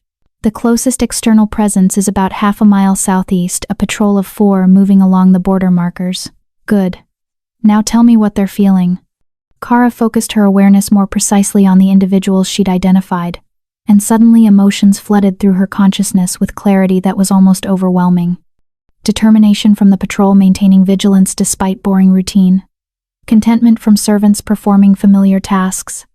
Anticipation from warriors preparing for training sessions. And from Elias, something complex that she couldn't quite categorize: pride mixed with concern, affection tangled with protective fury, and underneath it all, a hunger that made her wolf respond with matching desire despite the inappropriateness of such feelings during training. "The patrol is alert but relaxed, confident in their abilities but not expecting actual threats," she said, deliberately avoiding commenting on what she sensed from him. "The servants are content with their work, the warriors are eager for training. And you," she hesitated, "and I am intensely aware of my mate standing before me, which is extremely distracting when I'm supposed to be teaching rather than claiming." Elias finished with a slight smile that suggested he knew exactly what she'd sensed. "But that awareness is precisely what we're training. High alpha capabilities include perceiving emotional states and using that knowledge strategically. In combat, understanding an opponent's emotional state can mean the difference between life and death." He moved without warning, crossing the distance between them with supernatural speed that should have caught her completely off guard. But Kara's awareness tracked his movement before conscious thought could process what was happening, her body flowing aside with technique she didn't remember learning but that worked perfectly to avoid his strike. "Excellent," Elias said with approval as he returned to his starting position. "Your genetic memory provided defensive response before your conscious mind even registered threat. But you're not actively controlling that response, you're simply allowing instinct to take over when danger manifests." "Isn't instinct enough?" Kara asked, her heart still racing from the sudden engagement despite her successful evasion. "Instinct is sufficient against opponents who rely on straightforward tactics. But nobles who've spent decades developing combat expertise know how to create situations where instinct provides wrong response." Elias moved again, this time with feint that suggested attack from one direction before suddenly shifting to come from another angle entirely. Kara's instinct responded to the initial threat, committing to defensive movement that left her vulnerable when the real attack came from unexpected direction. Elias's strike deliberately pulled to avoid actually injuring her, tapped her ribs where killing blow would have landed if he'd been attacking with genuine intent. "You see?" he said, helping her regain balance she'd lost when her defensive movement proved inadequate. "Instinct responded to apparent threat, leaving you exposed to actual danger. Conscious control would have allowed you to recognize the feint and adjust accordingly." They spent the next 3 hours drilling that distinction, learning to differentiate between instinctive response and conscious tactical assessment. Elias attacked from dozens of angles with varying combinations of feints, genuine strikes, and complex sequences designed to overwhelm instinct-based defenses. Each time Kara relied purely on genetic memory, she found herself vulnerable to some aspect of his assault. But gradually she began to recognize patterns and make conscious decisions about when to trust instinct and when to override it with analytical thinking. By the time they broke for breakfast, Kara was exhausted, bruised from dozens of killing blows that Elias had pulled at the last instant, and beginning to understand just how much she still needed to learn. "You're progressing faster than anyone I've ever trained," Bridget commented as they ate in the fortress's great hall, where warriors gathered for communal meals that reinforced pack bonds and hierarchy. Most wolves require weeks just to begin recognizing the difference between instinct and conscious control. "You're already making tactical adjustments during engagement, because her genetic memory includes centuries of accumulated knowledge," Captain Leonard added from his position further down the table. "She's not learning from scratch, she's remembering skills that were deliberately bred into her bloodline across multiple generations." The conversation highlighted something Kara had been struggling to process. She wasn't developing new capabilities so much as accessing abilities that had always been present but suppressed. Every technique Elias demonstrated triggered recognition in her awareness, as if she was remembering rather than discovering. The afternoon training shifted focus from defensive awareness to offensive capabilities. Elias provided her with training sword-weighted and balanced for her grip specifically, and began teaching her to consciously direct the combat techniques that had manifested instinctively during the battlefield encounter. "Your movements during actual combat were fluid and precise," he explained, demonstrating a sequence of strikes that flowed together with deadly grace. "But you were reacting rather than initiating. Against multiple opponents, reactive fighting eventually becomes overwhelmed by sheer numbers. You need to learn to dictate the pace and flow of engagement, rather than simply responding to threats as they emerge." They drilled offensive sequences for hours, Elias correcting her positioning and timing with patience that suggested he genuinely enjoyed teaching despite the pressure of their limited time frame. Gradually, Kara began to feel the difference between allowing genetic memory to guide her movements and consciously choosing specific techniques for strategic reasons. By evening, when they finally stopped for dinner, Kara could barely lift her arms despite the healing elixirs Dina had provided to accelerate recovery. But she'd successfully executed complex offensive sequences that would have seemed impossible that morning, and she'd begun to understand how to integrate conscious tactical thinking with instinctive responses. "Tomorrow we work on integrating your awareness capabilities with physical combat," Elias said as he walked her back to her chambers, his presence a constant warmth that helped ease exhaustion, threatening to overwhelm her. Being able to sense opponents' positions and emotional states is a powerful advantage, but only if you can process that information while simultaneously maintaining combat effectiveness. "Is that even possible?" Kara asked, remembering how difficult it had been to maintain awareness during the training sessions, her concentration constantly torn between physical engagement and supernatural perception. "For you? Yes." Elias stopped outside her door, his golden eyes studying her face with intensity that made her breath catch despite her exhaustion. "High alpha capabilities specifically include the ability to maintain enhanced awareness during combat stress. Your ancestors developed that integration over centuries because it's what made them unstoppable against opponents who could match them physically but couldn't match their tactical perception." He leaned forward, pressing a kiss to her forehead that felt both chaste and loaded with promise of more intimate contact once circumstances allowed. "Rest. Tomorrow's training will be harder than today's, and we're only getting started." The second day began with integration exercises that pushed Kara's capabilities to their limits. Elias arranged for 6 warriors to attack her simultaneously, while she attempted to maintain awareness of their positions, emotional states, and tactical intentions while defending herself physically. The first dozen attempts ended with her being killed within seconds, as her concentration fractured under the pressure of processing multiple inputs simultaneously. But gradually, something shifted in her perception. Instead of trying to consciously track each element separately, she learned to let awareness flow naturally, understanding positions and intentions without deliberate analysis, allowing her body to respond to tactical knowledge that bypassed conscious thought entirely. "There," Elias said with satisfaction when she successfully defended against coordinated assault for the first time, her movements flowing with efficiency that spoke of complete integration between awareness and physical response. "That's what high alpha combat looks like when properly developed." You're not thinking about individual elements, you're simply knowing and responding with precision that appears supernatural to observers. The third and fourth days focused on offensive applications of her integrated capabilities.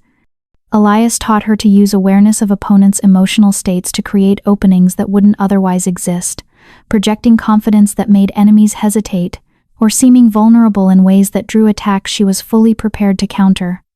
Psychological warfare is as important as physical capability when you're facing opponents whose skills match yours. He explained during one particularly brutal training session where she'd successfully manipulated 3 warriors into compromising their defensive positioning through careful display of apparent weakness. Making enemies believe you're vulnerable when you're actually setting trap is how outnumbered forces achieve victory against superior numbers.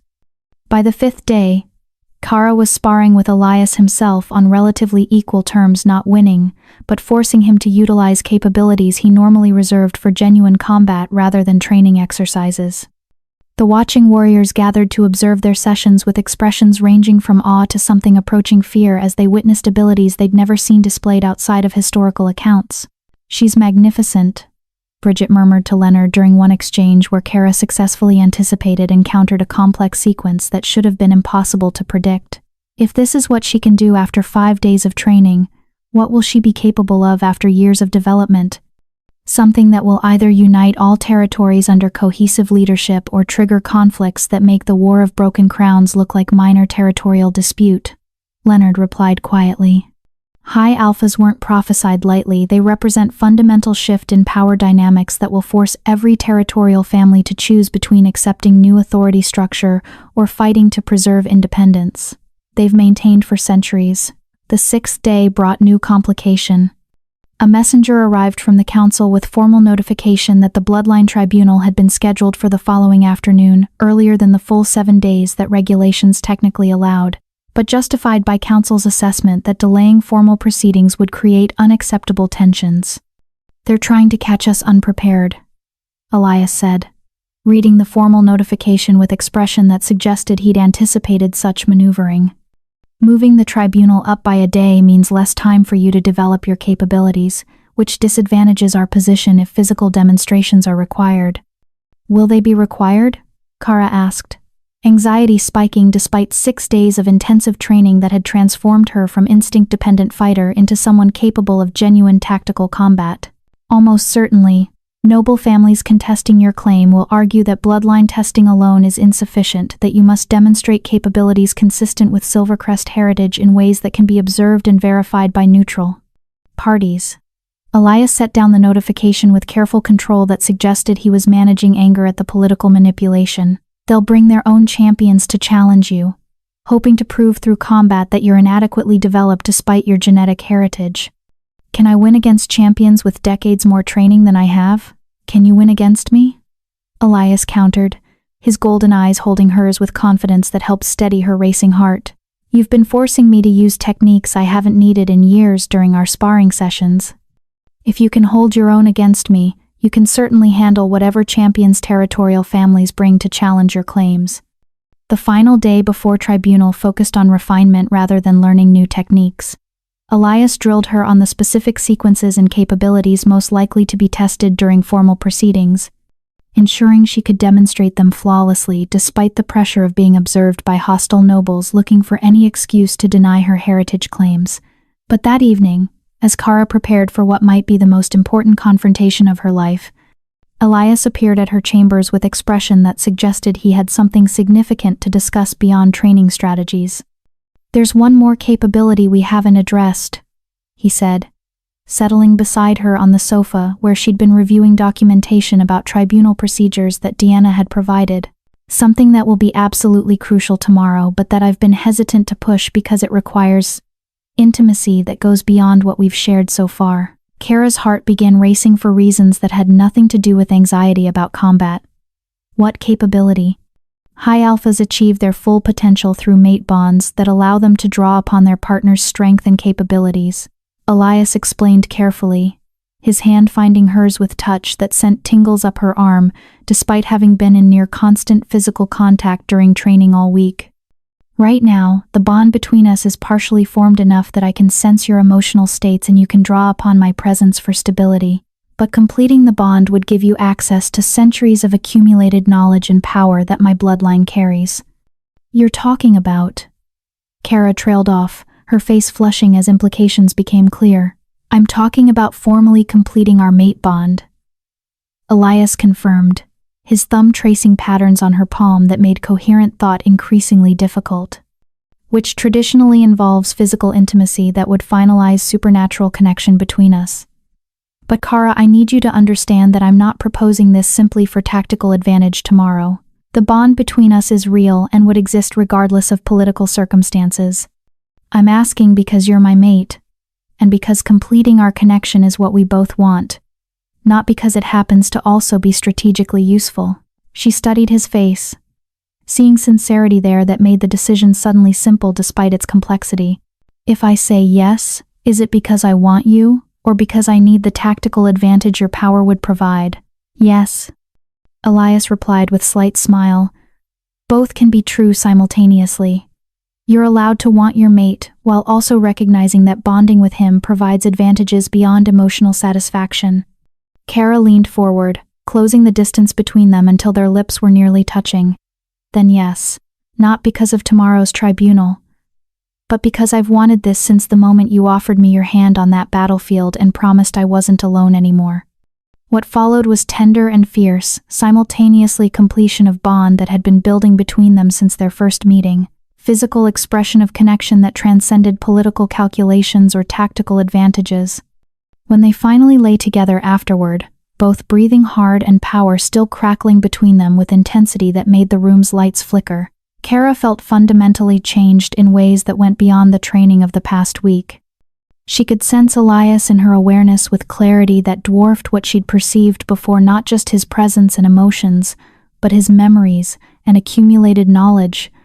Centuries of Blackmane bloodline expertise suddenly accessible through their completed bond. Combat techniques her ancestors had never developed but his family had perfected. Political strategies that would help navigate the tribunal proceedings. Understanding of pack dynamics that would allow her to project authority that transcended her relative youth and inexperience. How do you feel? Elias murmured against her hair, his arms wrapped around her with possessiveness that made her wolf practically purr with contentment. Like I just gained 300 years of experience in an instant, Kara admitted, still processing the flood of knowledge that was integrating with her own genetic memory. Is it always like this? Completing mate bonds? Not even remotely. Most mate bonds provide emotional connection and some tactical coordination. What you're experiencing, full knowledge transfer across bloodlines, only occurs when both partners possess high alpha potential. Elias pulled back slightly to study her face with expression that mingled satisfaction and awe. We're not just mated, Kara. We're creating something unprecedented, combined capabilities that exceed what either bloodline could achieve independently. The implications were staggering, but Kara was too content in the moment to fully process what their completed bond might mean for tomorrow's confrontation or longer-term territorial politics. For now, it was enough to lie in her mate's arms, feeling power and knowledge settling into her consciousness with certainty that whatever challenges the tribunal brought, she would face them with capabilities that made her genuinely dangerous rather than simply potentially significant. 7 days, she murmured, already feeling exhaustion from the day's training and evening's intimacy pulling her toward sleep. 7 days ago, I was Omega who barely survived battlefield encounter. Now I'm Silvercrest heir with high alpha capabilities, mated to the most powerful king in the Northern Territories, preparing to face tribunal that will determine the future of territorial governance. 7 days ago, I was king managing comfortable political status quo, Elias replied, his voice carrying satisfied rumble that suggested he had no regrets despite the chaos they'd triggered. Now I'm mated to Wolf, who's going to reshape pack politics whether territorial families like it or not. I think I got the better end of that transformation. As Kara drifted toward sleep, wrapped in warmth and power of completed mate bond, she felt ready for whatever the tribunal would bring. Not because she'd mastered all possible capabilities in 7 days of intensive training, but because she finally understood what her parents had apparently known when they'd created her. She wasn't meant to simply survive in worlds structured around pack hierarchies that suppressed potential in service of political pour-in. Convenience. She was meant to change that world entirely. Tomorrow, the tribunal would discover whether territorial families were prepared for the transformation one properly developed high alpha could trigger. And Kara suspected the answer would surprise everyone, including the families who thought they'd permanently eliminated such threat 2 decades ago. I believe you meant to approve Chapter 9, and want me to proceed to Chapter 10, the final chapter. Let me continue with the conclusion of the story. Chapter 10. The Tribunal of Blood and Bonds. The council chamber had been transformed for the Bloodline Tribunal. Where before it had been arranged for diplomatic discussions, now it resembled an arena circular floor cleared of furniture.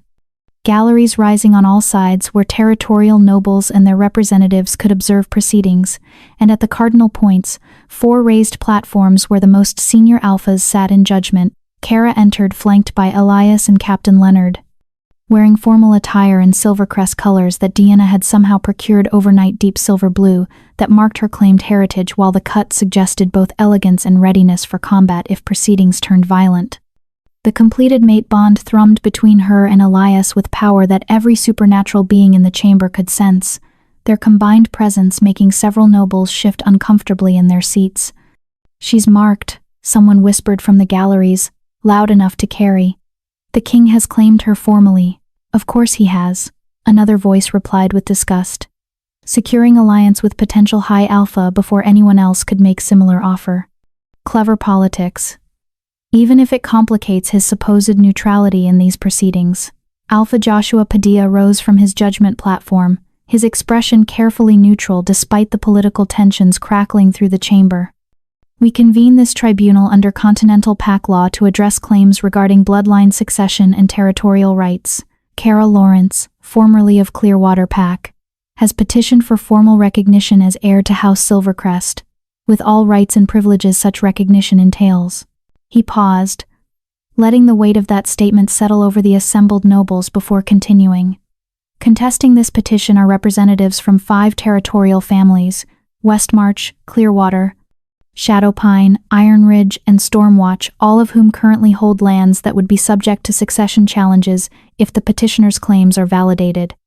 From the galleries, Alpha Darling stood with expression that mingled anger and calculation. "The testing results, while suggestive, are not conclusive regarding actual capabilities. We contest not the bloodline genetics, but whether this wolf possesses the developed skills and leadership capacity that would justify overturning 2 decades of established territorial governance." "In other words," Elias said quietly, his voice nonetheless carrying clearly through the chamber's acoustics, "you acknowledge she's Silvercrest heir but want to argue she's inadequately trained to claim what's rightfully hers. Convenient position for families that have been profiting from stolen territories for 20 years. Your Majesty," Joshua said with tone that suggested he was trying to maintain order despite provocative commentary, "you will have opportunity to present arguments supporting the petition. For now, we're establishing the basis for contestation." Another alpha rose from the galleries, an older male whose silver hair and deep scars marked him as someone who'd survived decades of pack conflicts. "I am Greg Gleason, Alpha of Shadowpine Territory. I propose that we settle this dispute through traditional means, trial by combat. If the petitioner truly possesses Silvercrest capabilities as claimed, she should be able to demonstrate them against champions representing the contesting families."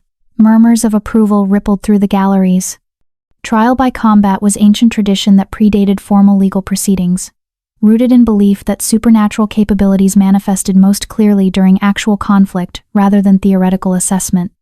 "I object," Elias said immediately, his power manifesting visibly as golden light flickered along his skin.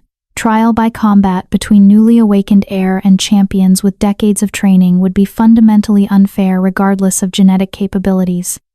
You're not proposing fair test, you're proposing assassination with legal sanction. Then perhaps the petitioner is insufficiently developed to claim rights she seeks." Darling countered coldly. "If she cannot defend her heritage through combat, what makes her qualified to govern territories that require strong leadership capable of protecting pack interests?" Kara felt Elias's fury through their bond, sensed his protective instinct warring with political necessity that made refusing combat challenge appear weak. Through her enhanced awareness, she tracked the emotional states of nobles in the galleries. Many genuinely wanted fair assessment, but others were calculating how trial by combat could eliminate threat she represented while maintaining appearance of legal propriety. "I accept the challenge," she said clearly, her voice cutting through rising tensions with authority she'd developed over 7 days of intensive training. "Not because I believe combat is appropriate basis for determining succession rights, but because refusing would give credence to suggestions that I'm inadequately capable despite my heritage." "Kara, no," Elias began, but she squeezed his hand with pressure that conveyed through their bond what she couldn't say aloud. "Trust me." "However," she continued, her enhanced perception tracking reactions as nobles processed her unexpected acceptance, "I propose modification to traditional trial by combat format. Rather than facing single champion from each contesting family, which would require 5 separate engagements and create endurance disadvantage regardless of skill, I suggest simultaneous engagement against representatives from all 5 families working in coordination." Shocked silence greeted her proposal. Fighting 5 champions simultaneously was suicide against opponents with decades more experience, especially when those champions could coordinate their attacks to exploit numerical advantage.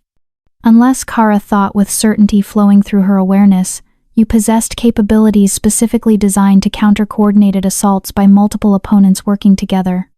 The Silvercrest breeding program had developed high alpha genetics specifically to enable single wolf to face and defeat superior numbers through awareness and tactical coordination that transcended what individual fighters could to achieve. "That's madness," Bridget hissed from her position behind Kara. "Even with your capabilities, is strategically sound," Leonard interrupted, his scarred face showing surprise that shifted to understanding as tactical implications became clear. 5 individual fights allow champions to study her techniques and adapt, but simultaneous engagement forces them to coordinate in real time while she exploits gaps in their coordination through awareness they can't match. "She's turning their numerical advantage into tactical liability," Elias said slowly, his fury transforming to satisfaction as he recognized the brilliance of her strategy. Instead of facing superior experience 5 times sequentially, she forces them into a situation where their experience is less relevant than coordination, and coordination is precisely where high alpha capabilities provide overwhelming advantage. "The petitioner's proposal is accepted," Joshua said after brief consultation with the other senior alphas on judgment platforms. 5 champions, simultaneous engagement, combat continues until clear victor emerges or petitioner yields. Are the contesting families prepared to name their representatives? One by one, champions stepped forward from the gallery's warriors whose reputations preceded them, whose combat records included victories against opponents that had seemed unbeatable. Kara studied each with enhanced perception, cataloging their emotional states, physical capabilities, and tactical preferences through awareness that integrated knowledge from both Silvercrest genetic memory and Blackmane accumulated expertise flowing through her mate bond. They were confident, experienced, coordinated through years of training together specifically for scenarios where noble families needed to present united front against common threats. Under normal circumstances, they would have been absolutely unstoppable against single opponent regardless of that opponent's genetic advantages. But these weren't normal circumstances. And Kara wasn't normal opponent. The champions formed loose circle around her in the cleared arena floor, their positioning designed to create overlapping fields of attack while preventing her from focusing on any single fighter without leaving herself vulnerable to others. Standard pack tactics for overwhelming superior individual opponent through coordinated assault. "Begin," Joshua commanded, and 5 champions moved as one. Kara's awareness exploded outward with intensity that made several watching nobles gasp as they sensed power manifesting. She tracked every movement, every intention, every micro-expression that telegraphed attacks before they fully committed to execution.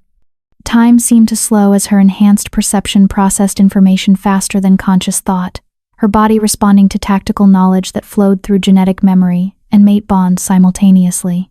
The first champion, the one who'd positioned himself as tactical coordinator, his confidence suggesting he'd done this many times before, attacked with combination strike designed to force her into defensive position that would leave her vulnerable to follow-up assaults from his partners. But Kara's awareness had identified him as coordinator before engagement began.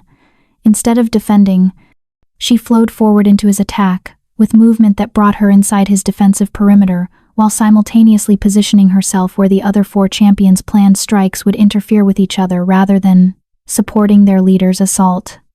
Her counter, driven by Silvercrest combat techniques refined through Blackmane precision, struck the coordinator's throat with force that sent him staggering backward, choking and unable to continue coordinating his team's efforts.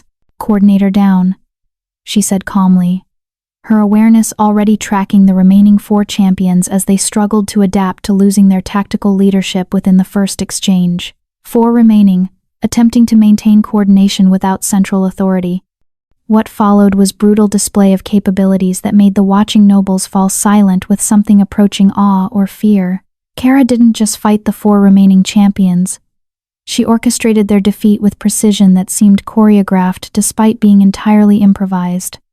She used their attempts at coordination against them, positioning herself where their attacks would compromise each other's effectiveness.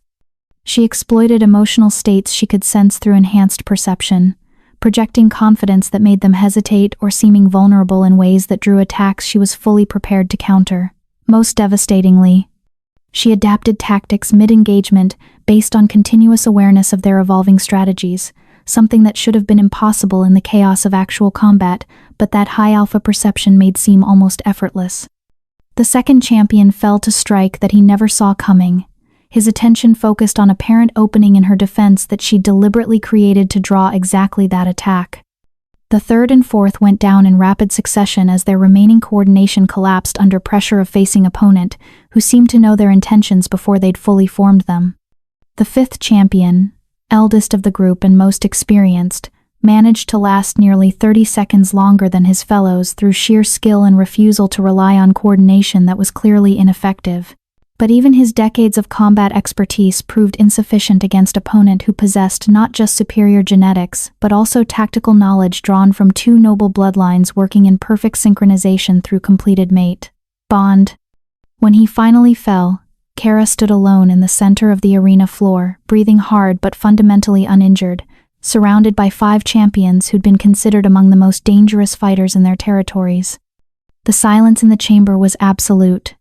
Even the nobles who'd been most vocal in contesting her claims seemed unable to find words adequate to address what they'd just witnessed. "The combat trial is concluded," Joshua said finally, his voice carrying carefully controlled shock. "The petitioner has demonstrated capabilities consistent with exceeding historical accounts of Silvercrest combat effectiveness. Does anyone wish to continue contesting her bloodline claims based on inadequate capability development?" No one spoke. What could they say? Kara had just defeated 5 experienced champions simultaneously, while making it look almost effortless demonstration of abilities that went beyond impressive, into territory that suggested she was exactly what bloodline testing had indicated. "Then we moved to formal recognition phase," Joshua continued, his expression grave as he recognized implications of what was about to occur. "Kara Lawrence, by right of proven bloodline and demonstrated capability, I formally recognize you as legitimate heir to House Silvercrest, with all rights, privileges, and territorial claims such recognition entails under Continental Pact law." The words hung in the air like thunder before lightning. Formal recognition meant the 5 families currently holding Silvercrest territories would face legitimate legal challenges to their authority, claims they could contest through tribunals and negotiations, but that they could no longer simply dismiss as fraudulent or unsupported.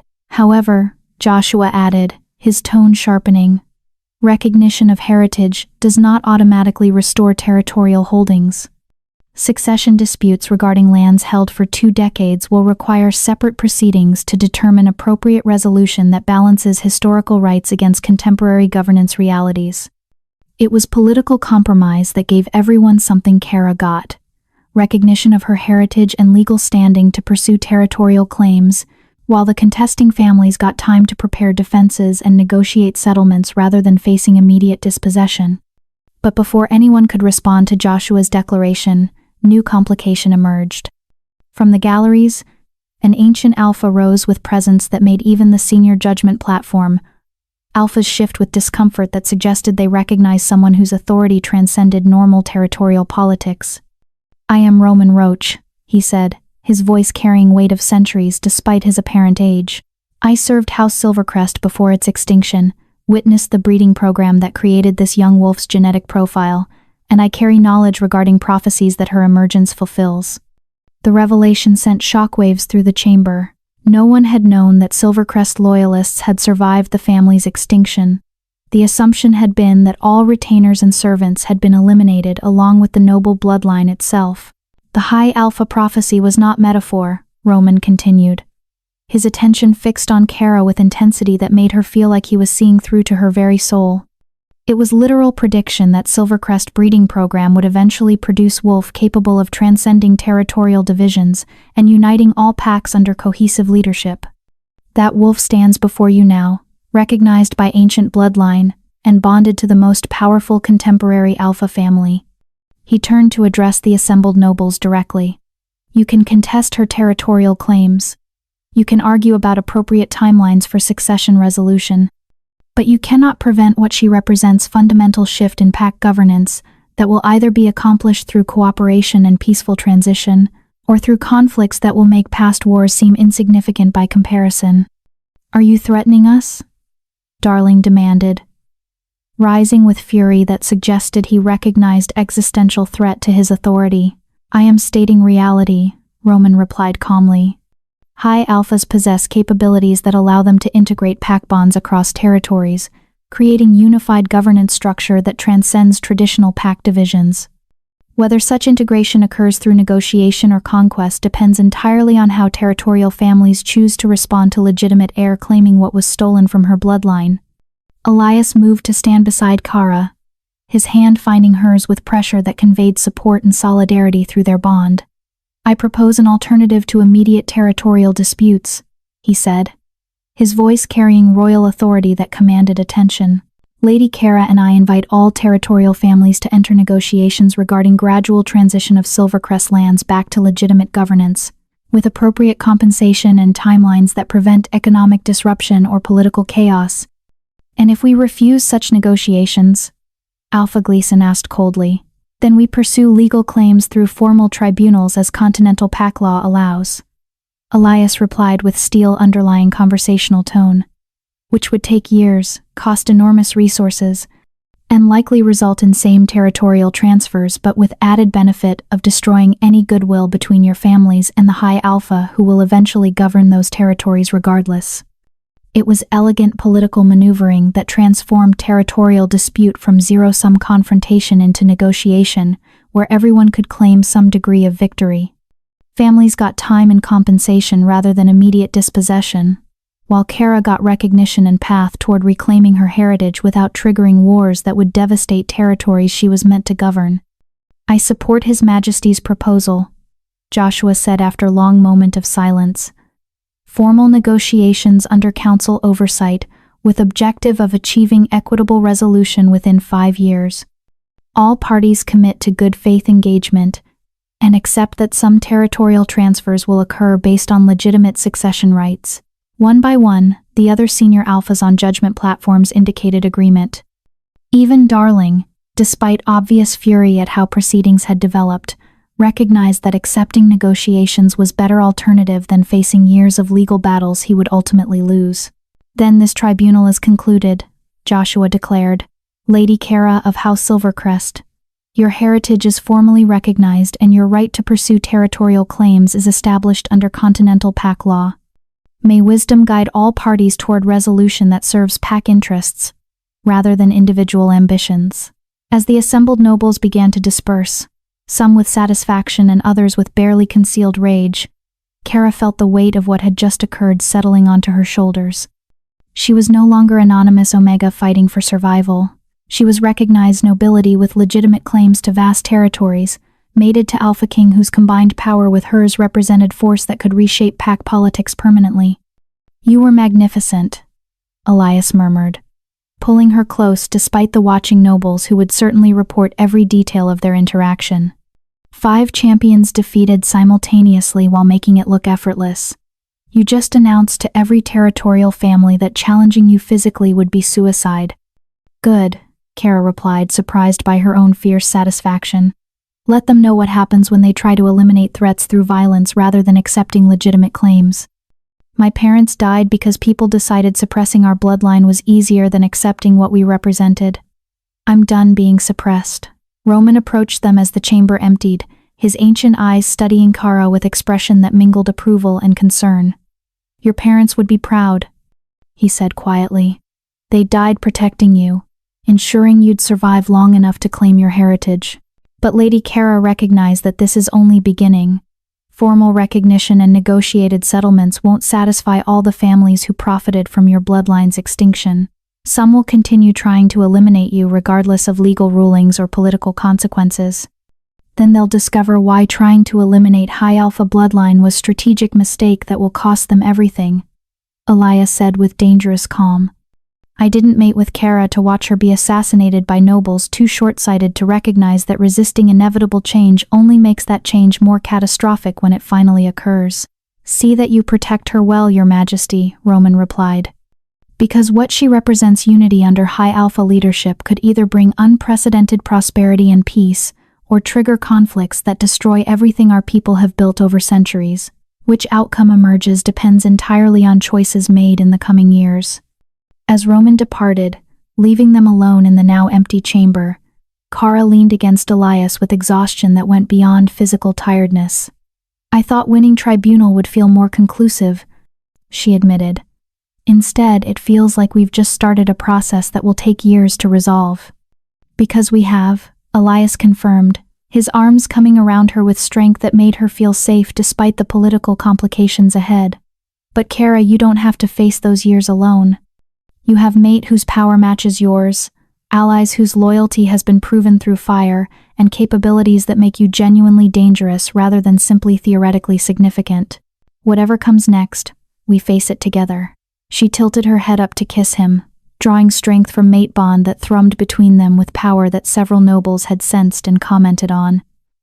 "Together," she agreed. "Not as Omega who serves and disappears, but as High Alpha claiming what's rightfully mine and changing pack politics whether territorial families like it or not. That's my mate," Elias said with fierce pride. Terrifying and magnificent in equal measure. As they left the chamber to begin negotiations that would consume the coming months and years, Kara reflected on the journey that had brought her from anonymous garrison scout to recognized Silvercrest heir. She'd survived battlefield encounter that should have killed her, discovered heritage that had been deliberately suppressed, endured assassination attempts by forces that wanted her eliminated before she could claim her birthright, and ultimately proven through combat and tribunal that she was exactly what prophecies had predicted. High Alpha capable of reshaping pack governance fundamentally. The road ahead would be difficult. Some families would honor negotiated settlements while others would continue seeking ways to eliminate threat she represented. Political maneuvering and legal battles would consume years before territorial claims were fully resolved. And the responsibility of being High Alpha, of potentially uniting all northern territories under cohesive leadership, would demand capabilities she was still developing despite 7 days of intensive training. But as she walked beside her mate, feeling power and knowledge flowing through completed bond, surrounded by warriors whose loyalty had been proven repeatedly, Kara felt ready for whatever challenges lay ahead. She was Silvercrest heir. High Alpha prophesied to transform pack politics, and mate to the most powerful contemporary alpha in the Northern Territories. Her parents had died protecting her potential. Chelsea and unknown conspirators had suppressed her capabilities for 2 decades. Territorial families had profited from her bloodline's supposed extinction. Now she was reclaiming everything that had been stolen, and the wolves who'd thought suppressing her would guarantee their power permanently were about to discover what happened when High Alpha bloodline finally awakened to its full potential. The battle for her heritage was over. The war to reshape pack politics had just begun, and Kara intended to win it all. The story ends here, but Kara's real battle is just beginning. Years of negotiations, hidden enemies, and the weight of uniting territories that have been divided for centuries. Here's what keeps me up at night. Her parents created her through deliberate breeding to be a weapon against injustice. But is it fair to engineer someone's entire existence for a purpose they never chose? I'd love to hear your thoughts below. And if this story made you feel something, hit that like button. It helps more than you know.